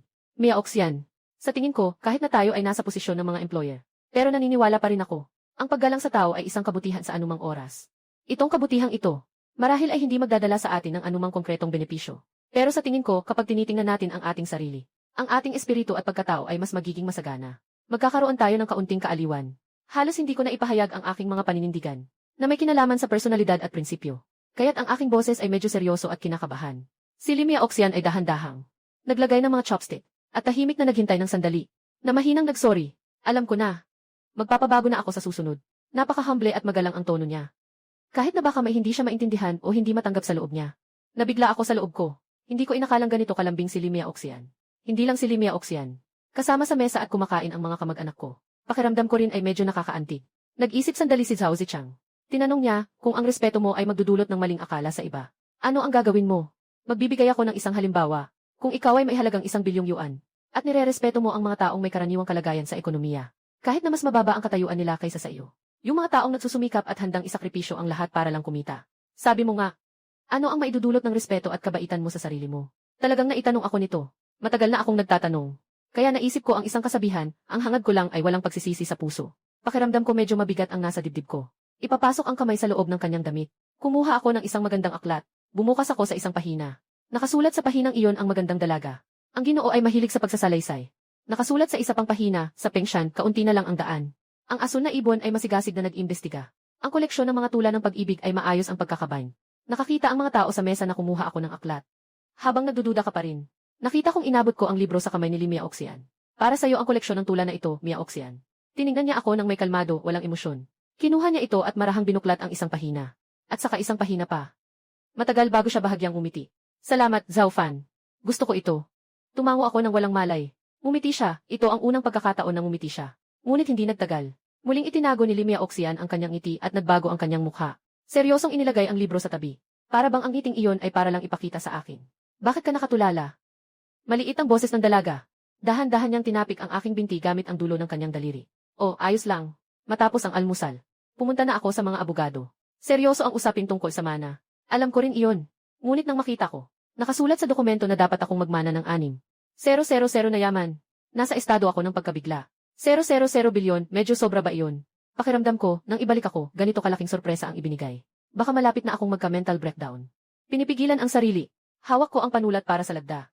Nang hindi pa gaanong pamilyar, nagsulat sa kahon ng pirma ang pangalan ko. At pagkatapos nito, kailangan pang tingnan ni Zhao Zichang at ni Lolo Zhao ito. Sa dami ng pamilya. Sa huli, ako lang ang magdadala nito. Masakit na masakit, umangawa ako habang umaalis sa lounge ng mga abogado. Nang makita ko si Limia Oxian, hindi ko na mapigilan pa. Hindi makapagsalita ng maayos. Kahit na walang tunog, itinuro ni Limia Oxian ang labas ng bintana. Doon ko lang nakita na maraming supercar ang dumating sa bahay. Nandito na ang mga binata mula sa kabisera para hanapin ka. Inaanyayahan kanilang lumabas. Pero hindi ako marunong magmaneho. Maghanap tayo ng driver mula sa bahay para magmaneho ng supercar mo. Umupo ka na lang sa tabi ng driver. Lumabas ka na para mag-enjoy. Bumalik ka ng maaga mamaya. Sa mga araw na ito, mananatili ako sa bahay nyo. Nahanap ko na ang tagapangalaga. Agad na naghanap ng driver ang tagapangalaga para sa akin. Kaya't umalis na ang Bugatti. Nagdagdag ako sa grupo. Isang natatanging V. Chat group ng mga mayayamang binata sa lungsod. Magpadala ng red envelope ang malaking binata. Nga, malaking binata. Ito ang unang beses nating magkikita. Hindi ka magpapadala ng red envelope para ipagdiwang. Tama, hindi pwedeng walang pasabog kapag ang malaking binata ang nandoon. Sinasabi na ng mga driver nila ang tungkol sa kanila. Ako ay anak ng pinakamayamang pamilya sa kabisera. Kaya't ako ang panganay. Halos lahat ng mga panganay na ito ay nagmula sa mga negosyante. Kaya't nagagawa nilang gumawa ng iba't ibang mga mataas na profile na bagay. Nakatingin ako sa mga usapan sa grupo na hindi ko maintindihan. Naisip ko, nandito pa rin ako sa grupong ito ng 13 tao. Nagbigay ako ng 50 yuan na red envelope. 3 segundo pagkatapos. Naging masigla ang grupo. 666 na red envelope, kabuang 50 yuan, grabe. Nakuha ko ay 0. 0 isa yuan. Wala pa akong nakuha ng ganito kaliit sa buong buhay ko. Talagang karapat-dapat sa malaking mayaman. Talagang nakakamangha ang kanyang galaw. Sobrang galing ng malaking mayaman. Ang Ginoo ng malaki, ang galing niya. Tumingin ako sa kanilang usapan nang nakataas ang ulo. Nilingon ko nang nakasimangot at nag-isip sandali. Pero sa tingin ko, mas mabuting magpalit ng paksa. Para mailayo ang atensyon ng lahat mula sa akin. Kaya sinulat ko sa telepono ko, King of Luck. At saka nagpadala ng red envelope. Biglang naging tahimik ang grupo. Hindi ko alam kung hindi sila makasagot o ayaw lang nilang sumagot.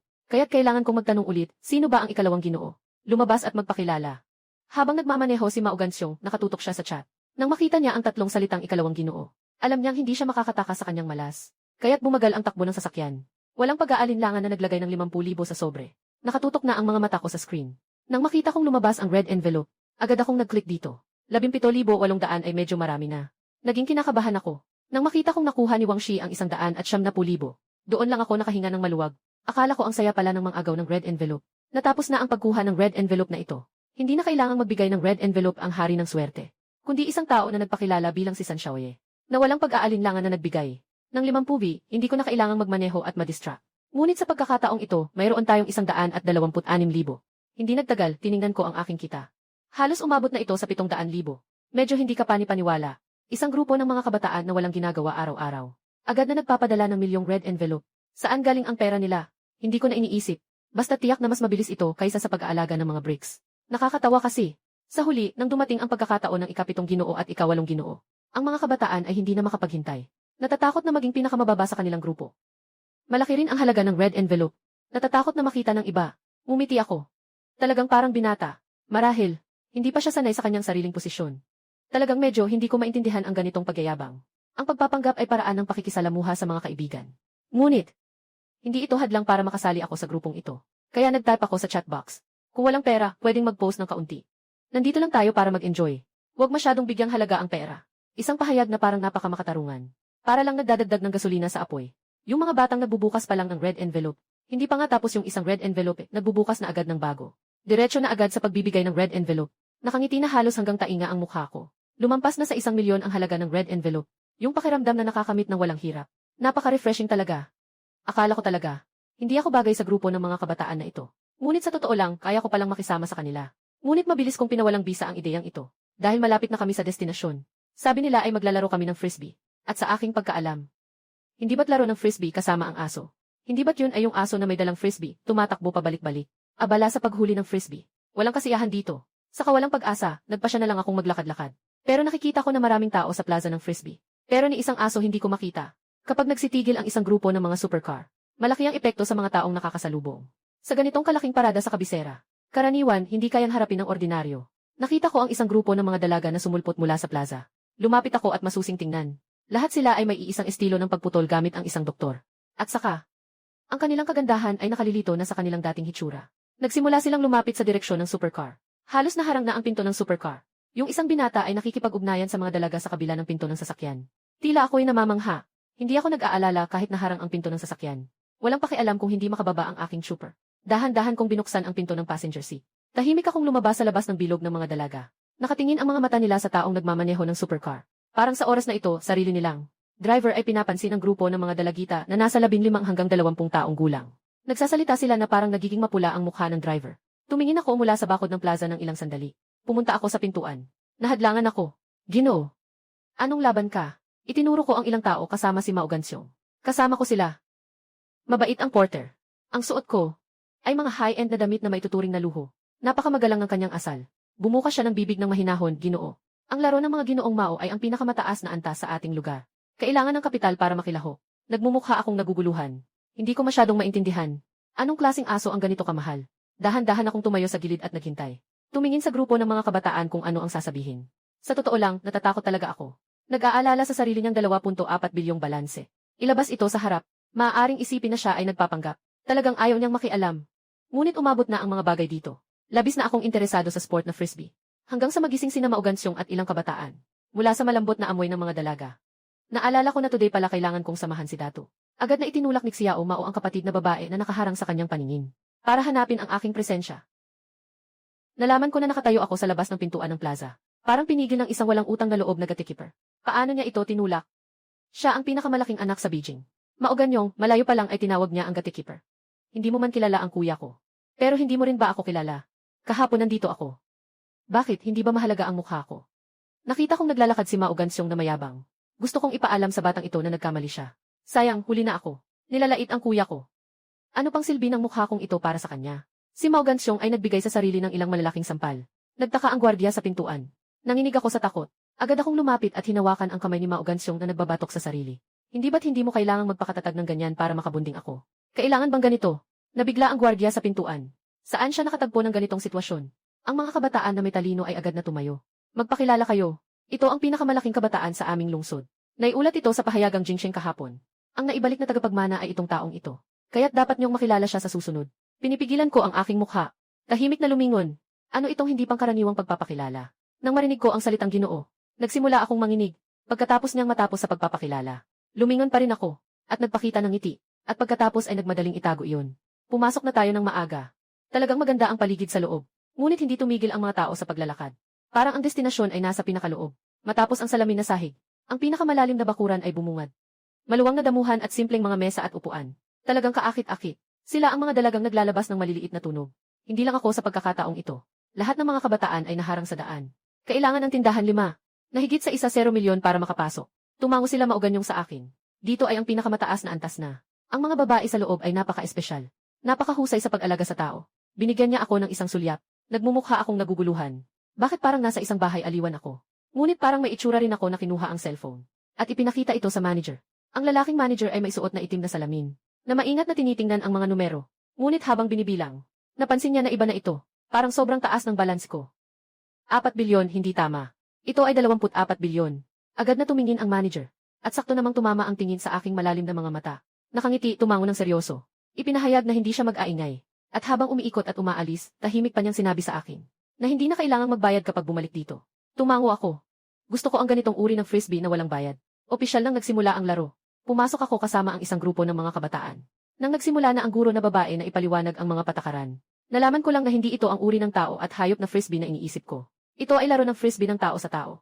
Medyo hybrid ang sport na ito. May mga galaw ng soccer. May mga pasa ng basketball. May mga puntos ng rugby. Medyo abstract. Siyempre, ito ay nakakaakit sa mga kabataan. Tiyak na hindi ito masyadong seryoso. Umalis na ang coach. Maliwanag kong nakita ang mga mukha ng mga binata. Na biglang naging masigla. Nagsimula na silang maglaro. At ako ay nakaupo lang sa tabi at nanonood. Tama nga ang hinala ko. Talagang may pumalit sa pwesto ng aso. Masigasig na pakikipag-ugnayan ng katawan. Huwag nang banggitin ang ilang mga nahulog na may maliwanag na mga mata. Kailangan pa ring ipakita ang mga dapat na anyo. Nagsimula na akong mabagot. Ngunit nandito lang ako sa tabi. Gayunpaman, may mga batang babae pa ring nakatingin sa akin. Ngunit pagkatapos ng 0 minuto, biglang ayaw na ng mga kabataan at mga dalaga na maglaro. Lahat ay dahil sa aking pakikilaho. Wala nang iba tuwing itinatapon ko ang frisbee. Palagi akong sumisigaw ng pumunta. Parang tinatawag ko ang aking sariling asong ginto. Nadalhin ang frisbee pabalik. Hindi naman nag-aagawan ang lahat. O kumukuha. Parang ayaw na talagang maglaro. Magpatuloy pa sa paglalaro. Pakiramdam mo parang nainis na ang pagkatao mo. Sige na, hindi na tayo maglalaro. Upo sa tabi at magbiro-biro kasama ang iyong kasintahan. Magkwentuhan. Puro chika at pagbubuhat ng bangko. Sa totoo lang, naiinggit ako sa kanila. Sa mga kabataan ngayon, walang kailangang daling alalahanin. Bihira ang mga taong tunay na nag-enjoy. Sa tingin ko, sa unang 18 taon ko, naranasan ko na lahat ng paghihirap na dapat maranasan sa buhay. Lahat ng iyon ay naranasan ko na. Kaya sa natitirang kalahati ng buhay ko, ang dapat ko lang gawin ay tamasahin ng maayos ang buhay. Ang iba pang mga bagay, sinasabi ko ng totoo, wala talaga akong interes. Napangalagaan ang ganitong kalaking negosyo ng pamilyas How. Naisip ko na ito ng matagal.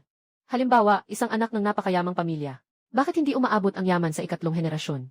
Isa lamang ang dahilan. At iyon ay ang pangalawa. Ang 3 henerasyon ay palaging naniniwala na sila ay mas mahusay kaysa sa unang henerasyon. Maari tayong makapag-ipon ng mas malaking kayamanan. Ngunit ang resulta, madalas na nagtatapos sa pagkabigo ng negosyo. Ang pamilya ay unti-unting nalulugmo. Bilang karagdagan dito, huwag nang pag-usapan ang pag-aaksaya ng oras. Kahit na ang pagiging sugarol, hindi siya maaaring magpabagsak ng kayamanan. Talagang walang katapusan ang pera. Sa tingin ko, ako ay isang karaniwang tao. Kaya kahit na mag-aksaya ako ng pera sa buong buhay ko, hindi ito maubos. Bakit ko pa kailangang magpahirap sa sarili ko? Maraming magagaling na tao sa grupo. Walang kulang kundi ako. Sa pinakamasamang senaryo, nag-enjoy lang ako sa buhay habang tinitingnan kung may magandang ibinigay ang sistema sa akin. Maaaring magdala ng kita sa pamilya. Kung mayroon, gamitin ng maingat. Marahil mas mainam na gawin ito, kaysa sa pagsisikap na makialam sa mga usaping pamilya. Na mas mabilis ang resulta. Mag-enjoy sa kasalukuyan. Pagkatapos ng laro ng frisbee, ang grupong ito ng mga ate ay parang nagbago ng anyo. Minsan mayabang, minsan mapagpakumbaba. Sobrang maalalahanin. Kadalasan, hindi naman sanay ang mga kabataan sa kanila. Sa totoo lang, nagmamasahe lang at nagbibigay ng tubig. Hindi naman ito labis. Sa katunayan, hindi naman kulang sa pera ang mga high-end na ito. Maraming matatandang lalaki ang humahanga sa kanila. Sumasama ako sa grupong ito ng mga kabataan. Lumabas mula sa Flyboard Plaza. Nakalampas na sa ilang elevated bridge, tanghali na. Summer Water Theme Hotel Park. Mahalagang lugar para sa tag-init. Malaki ang water park. Pagpasok ng mga kabataan, diretso silang pumasok sa pribadong tubig. Mula sa pagpasok ng gate, may isang manager na dumating para tanggapin ang grupong ito ng mga naglalakad na ginto. Pumasok ako sa isang malaking silid. Mayroong pribadong swimming pool na higit 20 metro kwadrado. Nakaon ang aircon. Sa tabi ng pool ay ang malaking kama ng hotel. Mga pasilidad para sa paliguan at aliwan. Naka-freeze na soft drinks. Matamis na prutas at merienda. Talagang magandang lugar ito para sa tag-init. Maaari munang matutong lumangoy. Wala akong pagkakataon na maglaro noon. Kailangan kong unti-unting bawiin iyon. Nang isuot ko ang aking swimsuit at lumabas ng fitting room, tumunog ang ringtone ng aking cellphone. Kinuha ko ang cellphone. Nagtaka ako ng kaunti. Medyo pamilyar itong numero. Nakatanggap ng tawag. Magalang kong tinanong, hello. Sino po kayo? Walang naririnig sa kabilang linya. Muling nagtanong, sino po kayo? Napakalma ng boses ni Zhao Fan sa cellphone. Kahit medyo formal pa nga, ngunit may kaunting panginginig ang boses. Nang marinig ko ang boses na ito, agad akong nagising. Si Wanning ba ito? Agad na naging banayad ang boses ko. Ang girlfriend ko. Si Bai Wanning, ang kasintahan ko noong high school. Ako ang nakipaghiwalay sa kanya pagkatapos ng graduation. Bakit hindi ka nagsalita? Binura mo ako. Nangangapa ako, hindi makapagsalita. Ako, aksidenteng natanggal ko. Ganito ba, ang boses ng dalaga ay elegante. Pero medyo namumula ang kanyang mga mata. Natanong ko na ang guro. Sabi niya, sapat na ang mga marka mo para sa Peking University. Bakit hindi mo sinunod ang ating kasunduan? Bakit mo tinagong binago ang iyong mga pinili? Bakit mas malapit ang ganda sa bahay? Sa tingin ko mas maginhawa ang pumasok sa paaralan. Sa Peking University, kailangan pa ng malaking gasto sa transportasyon bawat taon. Kailangan ng mas malaking pera. Alam mo ang aking sitwasyon. Malaki ang agwat natin. Ang boses ko ay taos puso. Bawat salita ay tapat at totoo. Ako ang pinakatapat na tao na maisip mo. Ngunit sinabi ko na ba? Ako ang bahala sa mga gastos mo sa paaralan. May sarili akong pera para sa mga gastusin. Hindi kailanman pera mo ang hinahanap ko. Hindi mo ba naiintindihan ang sarili mo? Umupo ako sa isang upuan. Nang may pagnanasa, sinabi ko na parang sobrang layo ng agwat natin. Baka hindi ko maibigay sa iyo ang magandang buhay na gusto mo. Talaga, may mas mabuti kang patutunguhan. Hindi ko pa natatapos ang sinasabi ko. Na-interrupt na ako. Huwag ganyan, pwede ba? Ang gusto ko ay ikaw. Mayaman ang pamilya ko. Maaari akong gumastos. Hindi ko kailangan ng lalaking mayaman. Gusto ko lang makasama ang taong gusto ko. Huwag mo na akong istorbohin, okay? Marami tayong mga pangako sa isa't isa. Nakalimutan mo na ba? Humigop ako ng hangin. Sa wakas, may isa pang sitwasyon na lumitaw. Hindi tayo masyadong bagay. Dahil sa akin ito. Talaga, ayaw kong saktan ka. Tungkol ba ito sa iyong tunay na mga magulang? Kahapon, pumunta ako sa bahay mo para hanapin ka. Ngunit sinabi ng kapitbahay mo na umalis ka na. Nais kong ipaliwanag ng mabuti. May isa pang batang babae. Napinili na ng dalawang pamilya 18 na taon na ang nakalipas. Na dapat lumitaw sa buong buhay ko. Kaya't Bai Wanning, ako ang nagkulang sa iyo. Hindi ka talaga karapat-dapat para sa akin. Matagal na nahimik ang nasa kabilang linya. Siguro naintindihan niya ang ibig kong sabihin. Hindi nagsasalita ng matagal. Ganito na lang, tinawagan ko lang. At pagkatapos ay nakarinig ako ng iyak. Si Bai Wanning ay isang napakamalusog na babae. Ito ang pinakamabait na babae na nakilala ko sa buhay ko. Kung wala si Limia Oxian, matapos kong ayusin ang lahat kahapon. Agad kong nahanap muli ang kontak ni Wanning. Gusto kong malaman ang puso ni Wanning. 10,000 beses akong handang sumang-ayon na makatagpo siya ng isang taong tapat na nagmamahal sa kanya. Mas mabuti na umalis siya na may pagkabigo. Mas gugustuhin kong maging isang masamang tao sa kanyang isip. Isang walang hiya at mababangis na nilalang. Kaysa sa makita siyang masyadong nalulugmok sa isang pag-ibig na walang kapupuntahan. Kung sakaling makasama niya si Limia Oxian, talagang hindi na siya karapat-dapat kay si Finance. Yung ganitong klaseng babae ay parang isang engkanto na ipinanganak. Mabait at mahinahon. Tahimik akong naghihintay. Naghihintay na mag-hang up siya ng tawag. Sa prosesong ito, nangangatog ang puso ko at pakiramdam ko ay walang magawa. Ayaw bitawan pero hindi makatiis. Parang sinaksak ang puso. Naririnig ko ang hikbi ni Wanning. I-hang up mo na. Pinipilit kong gawing malamig ang tono ko. Pero sa oras na ito, namumula na ang mga mata ko. Hindi pa rin naihihinto ang tawag. Patuloy pa rin ang hikbi. Ano pa ang hinihintay mo? Mabilis, magmura ka na. Lumayo ka na, pwede ba? Ayaw na kita. Sumisigaw ako sa telepono. Zhao Fan, nasaan ka? Pwede ba kitang hanapin? Titingnan na lang kita mula sa malayo, okay ba? Hindi pa rin makaalis ang dalaga. Nagsasalita ng may pagmamakaawa. Pinunasan ko ang luha. Piliting lunukin ang hapdi. Patuloy na sumisigaw sa cellphone. Anong ginagawa mo dito? Nang iintriga ba? Umuwi ka na nga, please. Huwag sayangin ang oras ko. Kasama ko siya ngayon. Pagkatapos kong magsalita, pinatayan ko ng telepono. Kumuha ako ng isang bote ng inumin. Ininom ko ito ng buo. Tumingala ako sa langit. Matagal akong hindi mapakali. Sa huli, pinasakay na ako ng driver para umalis. Sa susunod, kapag umalis na ang grupong iyon ng mga kabataan para maglibang, sumama ka na lang. Maaaring may mga bagay pang kailangang ayusin sa mga espiritu. Kaya kailangan pang bumalik. Medyo nagmamadali kasi ako. Si Limia Oxian ay nagtatanim ng kotsinyal sa balkonahe. Hindi siya makaalis. Nakita niya akong umuwi. Mukha siyang hindi maganda. Nabigla lang siya ng kaunti. Pero nagsalita din siya. Bakit ang bilis mong nakabalik? Hindi ka ba naglaro ng kaunti pa? Tahimik lang ako. Pumasok ako sa kwarto. At humiga na lang. Alkohol at tulog ay parehong nakakatanggal ng problema. Ngayon, hiling ko lang na huwag na magpumilit yung hangal na batang babae. Napakaraming mabubuting lalaki sa mundo. At ako, si Zhao Fan, ay isang walang kwentang lalaki. Hating gabi na ng alas 5. Kakagising ko lang. Sa tabi ng mesa sa opisina. Mukhang nag-operate si Limia Oxian sa computer. Ayusin ang mga bagay sa paaralan. Talagang babalik na siya sa pag-aaral ngayon. Sa kanyang mga marka at ang impluensya ng mga pamilya Zhao at Li. Sapat na iyon para makasama niya akong mag-aral sa Jinling University. Nagising, may tubig sa kanan. Tinanong ako, sumagot ako ng mahinahon. Kahit na may iniisip ako, hindi ko dadalhin ang emosyon ko kay Limia Oxian. Mula sa kama, katatapos ko lang sanang pumunta sa banyo. Nakarinig ako ng boses ni Limia Oxian mula sa likuran. Habang natutulog ka, may isang babae na tumawag. Tinanong niya kung nasaan ka. Sinabi ko sa kanya. Tumigil ako sa paglalakad. Luminga ka at tingnan si Limia Oxian. Si Mia Oxian ay isang mabait na babae. Ayaw kong masaktan siya. At pagkatapos, ibibigay ko ang aking pwesto sa kanya. Yung gusto mo mismo. Bakit hindi mo pa ito sinasamantala? Ang ganda-ganda niya. Bakit mo siya ibibigay sa iba? O kaya naman sobrang bait niya. Kung makakasama mo siya sa ibang babae, mas kawawa siya. Ano naman ang halaga ko, si Limia Oxian? Bakit ako kailangang makipagbahagi sa ibang babae? Kasama ka, ayokong dahil sa akin. Mapilitan kang bitawan ang minamahal mo sa puso. At yun ang magiging panghabang buhay mong pagsisisi. Hindi ako tutol. Sa ganitong uri ng klase natin, ikaw na may kayamanan na aabot ng ilang bilyong yaman. Bakit kailangan pang gumawa ng katulad na desisyon? Na katulad ng mga ordinaryong tao. Kung gusto mo, maaari mong makuha lahat ng gusto mo. Zhao Fan, hindi ka pa rin nakaka-adapt sa iyong estado. Hindi ka na yung dating mahirap na batang lalaki. Alam mo ba, mahina ang kanyang boses. Ngunit may bigat ang bawat salita. Bawat salita ay tumatama sa aking puso. Binuksan ko ang aking bibig. Ngunit walang lumabas na salita. Akala ko makakatulog ako. At may iwan ang mga bagay na ito sa likod. Hindi na iisipin ang resulta. Parang kailangan talaga ni Limia Oxian na gisingin ako ng biglaan. Marahil ito rin ang ibig sabihin ng ina kong si Wang Qian. Tinitingnan ko ang sarili kong cellphone. Mga missed call mula kay Wei Ning. Nanghihina ako. Kung pipiliin kong huwag pakawalan, kailangan kong gamitin ang sarili kong paraan para mapanatili siya sa aking piling. Yung mga paraan na iyon ay walang kinalaman sa aking pera o katayuan. Kailangan lang ng isang dahilan para tanggapin niya ang sitwasyong iyon. Naisip ko na pero napagtanto kong may pressure. Kaya gusto ko nang sumuko. Si Limia Oxian ay talagang isang mabuting katuwang sa ilang aspeto. Sa kahit anong paraan, nagagawa akong gisingin. Bumalik na si Zhao Zichang. May dalang isang kahon ng relo. Ito ay koleksyon niya noong kabataan. Nasa grupo na. Ngayon, bumalik na ang anak. Kaya natural na ibinalik niya sa akin para laruin. Patek Philippe, Vacheron Constantin, Richard Mille, at Jorn. Mga customized na Rolex. Mahigit 20 na relo sa kahon. Ibinalik niya lahat sa akin. Mga 2 hanggang 3 bilyon siguro. Sa ilalim ng paglubog ng araw, ang mahabang pavilyon. Ang kristal na bilog na mesa ay malinaw at makintab. Binuksan ko ang kahon ng relo. Isa-isa kong sinusuri, kasabay ng hawak kong cellphone. At ang maliit na buklet ng high-end na relo. Isa-isang ginuguhit gamit ang lupe ang mga relo. Si Limia Oxian ay tahimik na nagbubuhos ng tsaa sa tabi niya, habang nag-aalaga siya ng prutas para sa akin. Hanggang sa oras ng hapunan, ang tagapangalaga ay nagmadaling lumapit sa akin. At sinabi sa akin na may isang dalaga sa pintuan ng mansyon. Noong oras na iyon, unti-unting bumagsak ang aking puso. Habang ako ay umaasa, natatakot sa pagdating ng mga bagay-bagay. Ngunit nang dumating siya, ang puso ko ay tila tahimik. Tama si Limia Oxian. Kung sa sarili ay maganda, bakit hayaan siyang makuha ng ibang lalaki? Hindi ko rin alam. Yung uri ng kabaitan at lambing ni Ziwaning. Ilang sakit ang maaring maranasan sa pag-ibig. Gaano karaming pagdurusa. Ang kailangan para matagpuan ang tunay na pag-ibig niya. Sobrang dali niyang maapi. Umalis ang katiwala sa akin.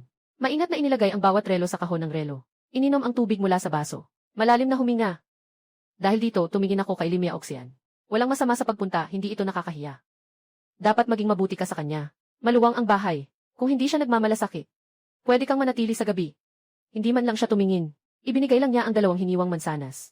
Hindi ko alam kung paano tumugon. Ang ganitong pagtrato ni Limia Oxian ay kailangang bumalik lamang kapag nasa likod na siya. Yumuko at humalik sa malamig na mukha niya. Ngunit ang babae ay nananatiling walang pakialam. Sa pintuan ng mansyon, si Wang Qian ay matagal nang nakarinig ng balita at dumating upang salubungin. Sa unang tingin kay Bai Waning, siya ay agad nang ngumiti ng masaya. Si Bai Waning ay napakakinis. Pareho siyang maganda, matalino at may angking galing. Tunay na isang maganda at matalino na estudyante. Pero parang hindi siya masyadong okay ang mental na kalagayan. Namumula ang mata niya. Parang matagal nang umiiyak. May isang detalye pang pinapansin si Wang Qian. Na si Waning ay nagmamaneho ng isang Ferrari na kulay sariling pagpili. Tama lang na ito ay may katumbas na estado. Habang wala pa ako dito, lumapit si Wang Qian at mahinahon na nagbigay ng aliw. Agad siyang humingi ng tawad para sa akin. Tulungan mo akong ipaliwanag ang aking sitwasyon. Tita, alam ko. Gusto ko lang sanang makita siya. Galing ka ba mula sa kabisera? Hindi naman ako karaniwang nakatira sa Jinling doon. Dumating ako dito mula sa eroplano kaninang hapon. Ay naku, ang layo naman. Pagbaba ng eroplano, dumiretso na ako dito. Naku, si Zhao Fan, ang batang to. Walang pakialam sa damdamin ng iba. Pinapapunta pa akong napakalayo para hanapin siya. Sige, pumasok ka na. Salamat, mabuti. Salamat, pero hindi ko pa natatapos ang sinasabi. Si Ziwaning ay natigilan doon. Halos 1 buwan na tayong hindi nakikita. Talagang namimiss niya ako. Nang muling lumitaw ang batang lalaki na ito. Sa kanyang paningin. Maliwanag na hindi siya masaya. Ngunit hindi mapigilan ang pagdaramdam. Nagsisisi na hindi siya agad humingi ng tulong sa akin. Si Wang Qian ay tumingin sa kanyang anak na lalaki na papalapit. Mabilis na nagbigay ng senyales. Umalis na siya. Si Xiao Fan ay umiyak ng mga luha ng saya. Nais ng dalaga na tumakbo at yakapin siya. Wala nang mga hadlang ng mataas na paaralan at mga patakaran. Dapat sana magkasama lang sila lagi. Pero ang nangyari, matagal nang lumagpas sa kanyang kontrol. Ako'y naglakad papunta sa kanya. Maingat na hinawakan ang luha sa mata ng dalaga. Habang siya ay nakababad pa sa pag-iisip, ako'y niyayakap siya gamit ang parehong kamay. Yumakap sa kanyang baywang. Waning, ikaw ang naghanap dito. Pero hindi ka pwedeng umalis. Bakit? Kung gusto kong pumunta, pupunta ako. Kung gusto kong umalis, aalis ako. Hindi mo ako mapipigilan. At saka, pinayagan ba kitang hawakan ang aking bewang? Ang boses ay bahagyang umiiyak. Ngunit ayaw ko nang pakawalan ito. Hinawakan niya ang dalaga at tinawid ang hardin sa harap. Pumunta sa itaas gamit ang maliit na elevator. Hindi pumunta sa kanyang kwarto, kundi dinala niya ang dalaga sa silid aklatan. Binilhan siya ng mansanas. Ikaw ba ang nagpuputol nito para sa akin? Siya ang nagputol niyan para sa iyo. Sabi niya, alagaan mo ng mabuti ang iyong sarili. Nang sabihin ko ito, ramdam ko ang sakit sa mukha ko. Pero wala nang magagawa. Minsan, kailangang maging malinaw ang salita. Kahit na masaktan, kailangang sabihin ng diretsahan. Kahit na tawagin ka ng tao na walang hiya, kailangan mong magpakatotoo. Si Wanning ay nakatungo, tahimik na tinitingnan ang mansanas sa kamay niya. Seryoso siyang nag-aalis ng balat ng mansanas. Napakasining, nakatayo ako sa tabi niya, humihinga ng pinipigilang damdamin. Ang hangin ay tila huminto sa katahimikan. Sa wakas, narinig ko ang isang banayad na buntong hininga. Hindi tiyak ang kahulugan. Ngunit nakita kong dahan-dahang kumakain ng mansanas ang dalaga. Habang kumakain, siya ay tumatangis. Habang tumatangis, tahimik ang puso ko ay dumudugo. Masakit ang nararamdaman ko sa puso ko. Mas gugustuhin ko pang murahin ako ni Baiwaning ng ilang beses. O kaya isapakin ako ng ilang beses. Kahit nagamit ang talampakan ng sapatos para hampasin ang mukha ko. Ngunit siya ay nagdadala ng ganitong pasakit ng mag-isa, upang saktan ang puso ko. Ate, ang mansanas na inukit mo ay masarap. Nang tawagin niya akong ate, biglang kumabog ang puso ko. Tahimik kong ipinikit ang mga mata. Nagsalita ako ng may panghihina. Sige na, Wanning. Magandang babae ka. Hindi ko kayang magbigay ng malinis na tunog. May maliit na marka ng palad sa aking mukha. Ang boses ng dalaga ay napuno ng emosyon. Kaya kong bitawan ang lahat. Para makalakad sa'yo. Ikaw naman, hinihikayat mo akong iwan ka. Bakit pa ako pumunta ng malayo para sunduin ka? Gusto mo bang marinig ang mga ganito mula sa akin? Ayoko na ng kahit ano. Ang gusto ko lang ay ikaw. Hindi mo pa rin naiintindihan. Nasaan ang iyong tapang? Noong pinili mong maging tanging babae para sa akin. Hindi ka pa katulad ngayon na natatakot at nag-aatubili. Xiao Fan, wag mo akong bigin ha. Muling lumapit si Baiwaning ng dahan-dahan. At nakaluhod ang mukha sa aking dibdib. Sa boses niya ay may bahid ng pagmamaktol. Kailangan mong maging mabuti sa akin. Kung hindi, talagang malulungkot na ako. Wala na akong masabi. Maging wala pang lakas ng loob na magsalita. Marahil ay talagang wala akong katangian ng pagmamahal sa kapwa. Palagi kong nararamdaman na napakalaki ng kasalanan sa ganitong gawain.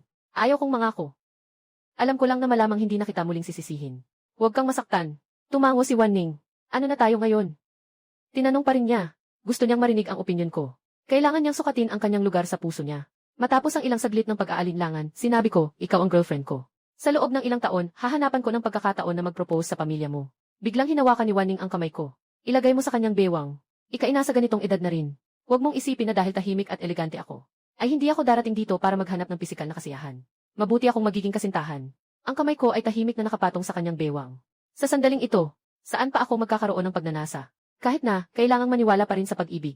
Sa kagandahan ng mundo, tumingin ka man o hindi, nandyan lang sila. Minsan, ang mata ay kailangang maging maliwanag. At ang mga hakbang ay kailangang maging matatag. Ang kaligayahan ay maaaring dumating ng biglaan. Para ngayon, habang magka-holding kayo, tahimik na pumasok si Limia Oxian. Tapos tumayo sa likod ng dalawa at tahimik na nanood ng sandali. Iniwan ang prutas sa pinggan. At tahimik na umalis. Buti na lang hindi nakita ni Wanning. Dahan-dahan akong huminga ng maluwag. Wanning, nasa Peking University ka. Ako naman ay nasa Nanjing University. Paano kita sasamahan? Seryosong sinabi ni Wanning. Sa katapusan ng linggo, lilipad ako sa paaralan mo para samahan ka. Lahat ng iba ay may mga girlfriend. Ikaw rin ay may isa. May mga bagay na kung hindi mo sasabihin. Tatanungin ko rin ang iba. Ang mga boyfriend ng iba ay nakakakuha ng. Ibibigay ko rin sa iyo. Nagsalita na. Ipinatong ang kamay ko sa kanyang dibdib. Noong high school, gusto niyang nakatingin sa aking dibdib. Akala mo ba hindi ko nakita? Noong panahong iyon, nakatuon ako sa pag-aaral. Kaya't kinailangan kong baliwalain ang iyong pangangailangan. Natatakot akong makaapekto sa iyong pag-aaral. Malinaw ang mata ni Baiwaning. Naiintindihan niya ang mga bagay tungkol sa lalaki at babae. Pero mas malakas siya ng 100 beses kaysa sa mga peke na babae. Hindi siya magpapanggap na mahiyain. Hindi siya magiging stiff at mahinhin. Dahil mula sa simula, naniniwala siyang maaari silang tumanda ng magkasama ni Xiao Fan. Kaya, tiyak na masisiyahan siya sa isang kasintahan. Lahat ng mga pangarap ko tungkol sa girlfriend ko. Pwede kang tumuloy sa bahay ko kapag nag-college ka na. Siyempre, nasa Beijing ang Peking University. Nang marinig niya ito, nagsalita si Wenying. May bahay din kami sa Beijing. Pero kapag may oras ako, pupunta rin ako para makita ang tita at tito ko. Pero hindi pa ako nakakapakilala sa pamilya ko sa iyo. Sa totoo lang, matagal nang gustong makilala ng nanay ko ang tungkol sa iyo. Umiti ako ng konti. Kailangan talagang pumunta kung may oras. Lumabas ka mula sa akin.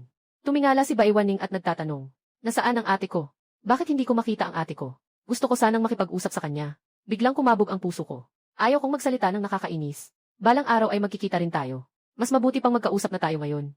Si Wanning ay patuloy na may ganitong banayad na diin. Hindi ko kayang tumanggi. Dapat ay nasa unang palapag. Sasamahan kita para hanapin. Ngunit pagkasabi niya ng mga salita, Si Lim Yaoxian pumasok mula sa labas. Nakita si Bai Wanning na nagsabi sa akin, pumunta ka na muna sa hapunan. Magluto ka pa ng ilang ulam. Huwag mong pabayaan. Tiningnan ko si Wanning. Lumiko at umalis. Hay, hindi ko mapigilan ang sarili. Tiyak nakakalabas lang niya mula sa kwarto. Isang tunog. Nakalock ang pinto. Hanggang magsimula ang hapunan. Ako'y nag-aalala. Itinulak ko ang silid-aralan kung saan naroon ang dalawang dalaga. Napakababa ng kanilang usapan. Hindi ko masyadong marinig. Ngunit sa tono, mukhang wala namang hidwaan o pagtatalo. Sana ay walang mangyaring hindi ka nais-nais. Si Yao Fan, lumapit ka rito. Nagsalita si Lim Yaoxian. Napagtanto ko na nabigo na ang aking pagkukunwari. Maluwag na lumakad papunta roon. Dalawang dalaga ang nakaupo. Dalawang sofa. Umupo ka, mahinang nagsalita ang kasintahan. Ang boses ay medyo malamig. Ayaw kong umupo, mas gusto kong tumayo. Dalawa lang ang sofa dito na pwedeng upuan. Sino ang gusto mong ipaupo sa akin? Sa pagkakataong ito, medyo may pagka-bad mood siya.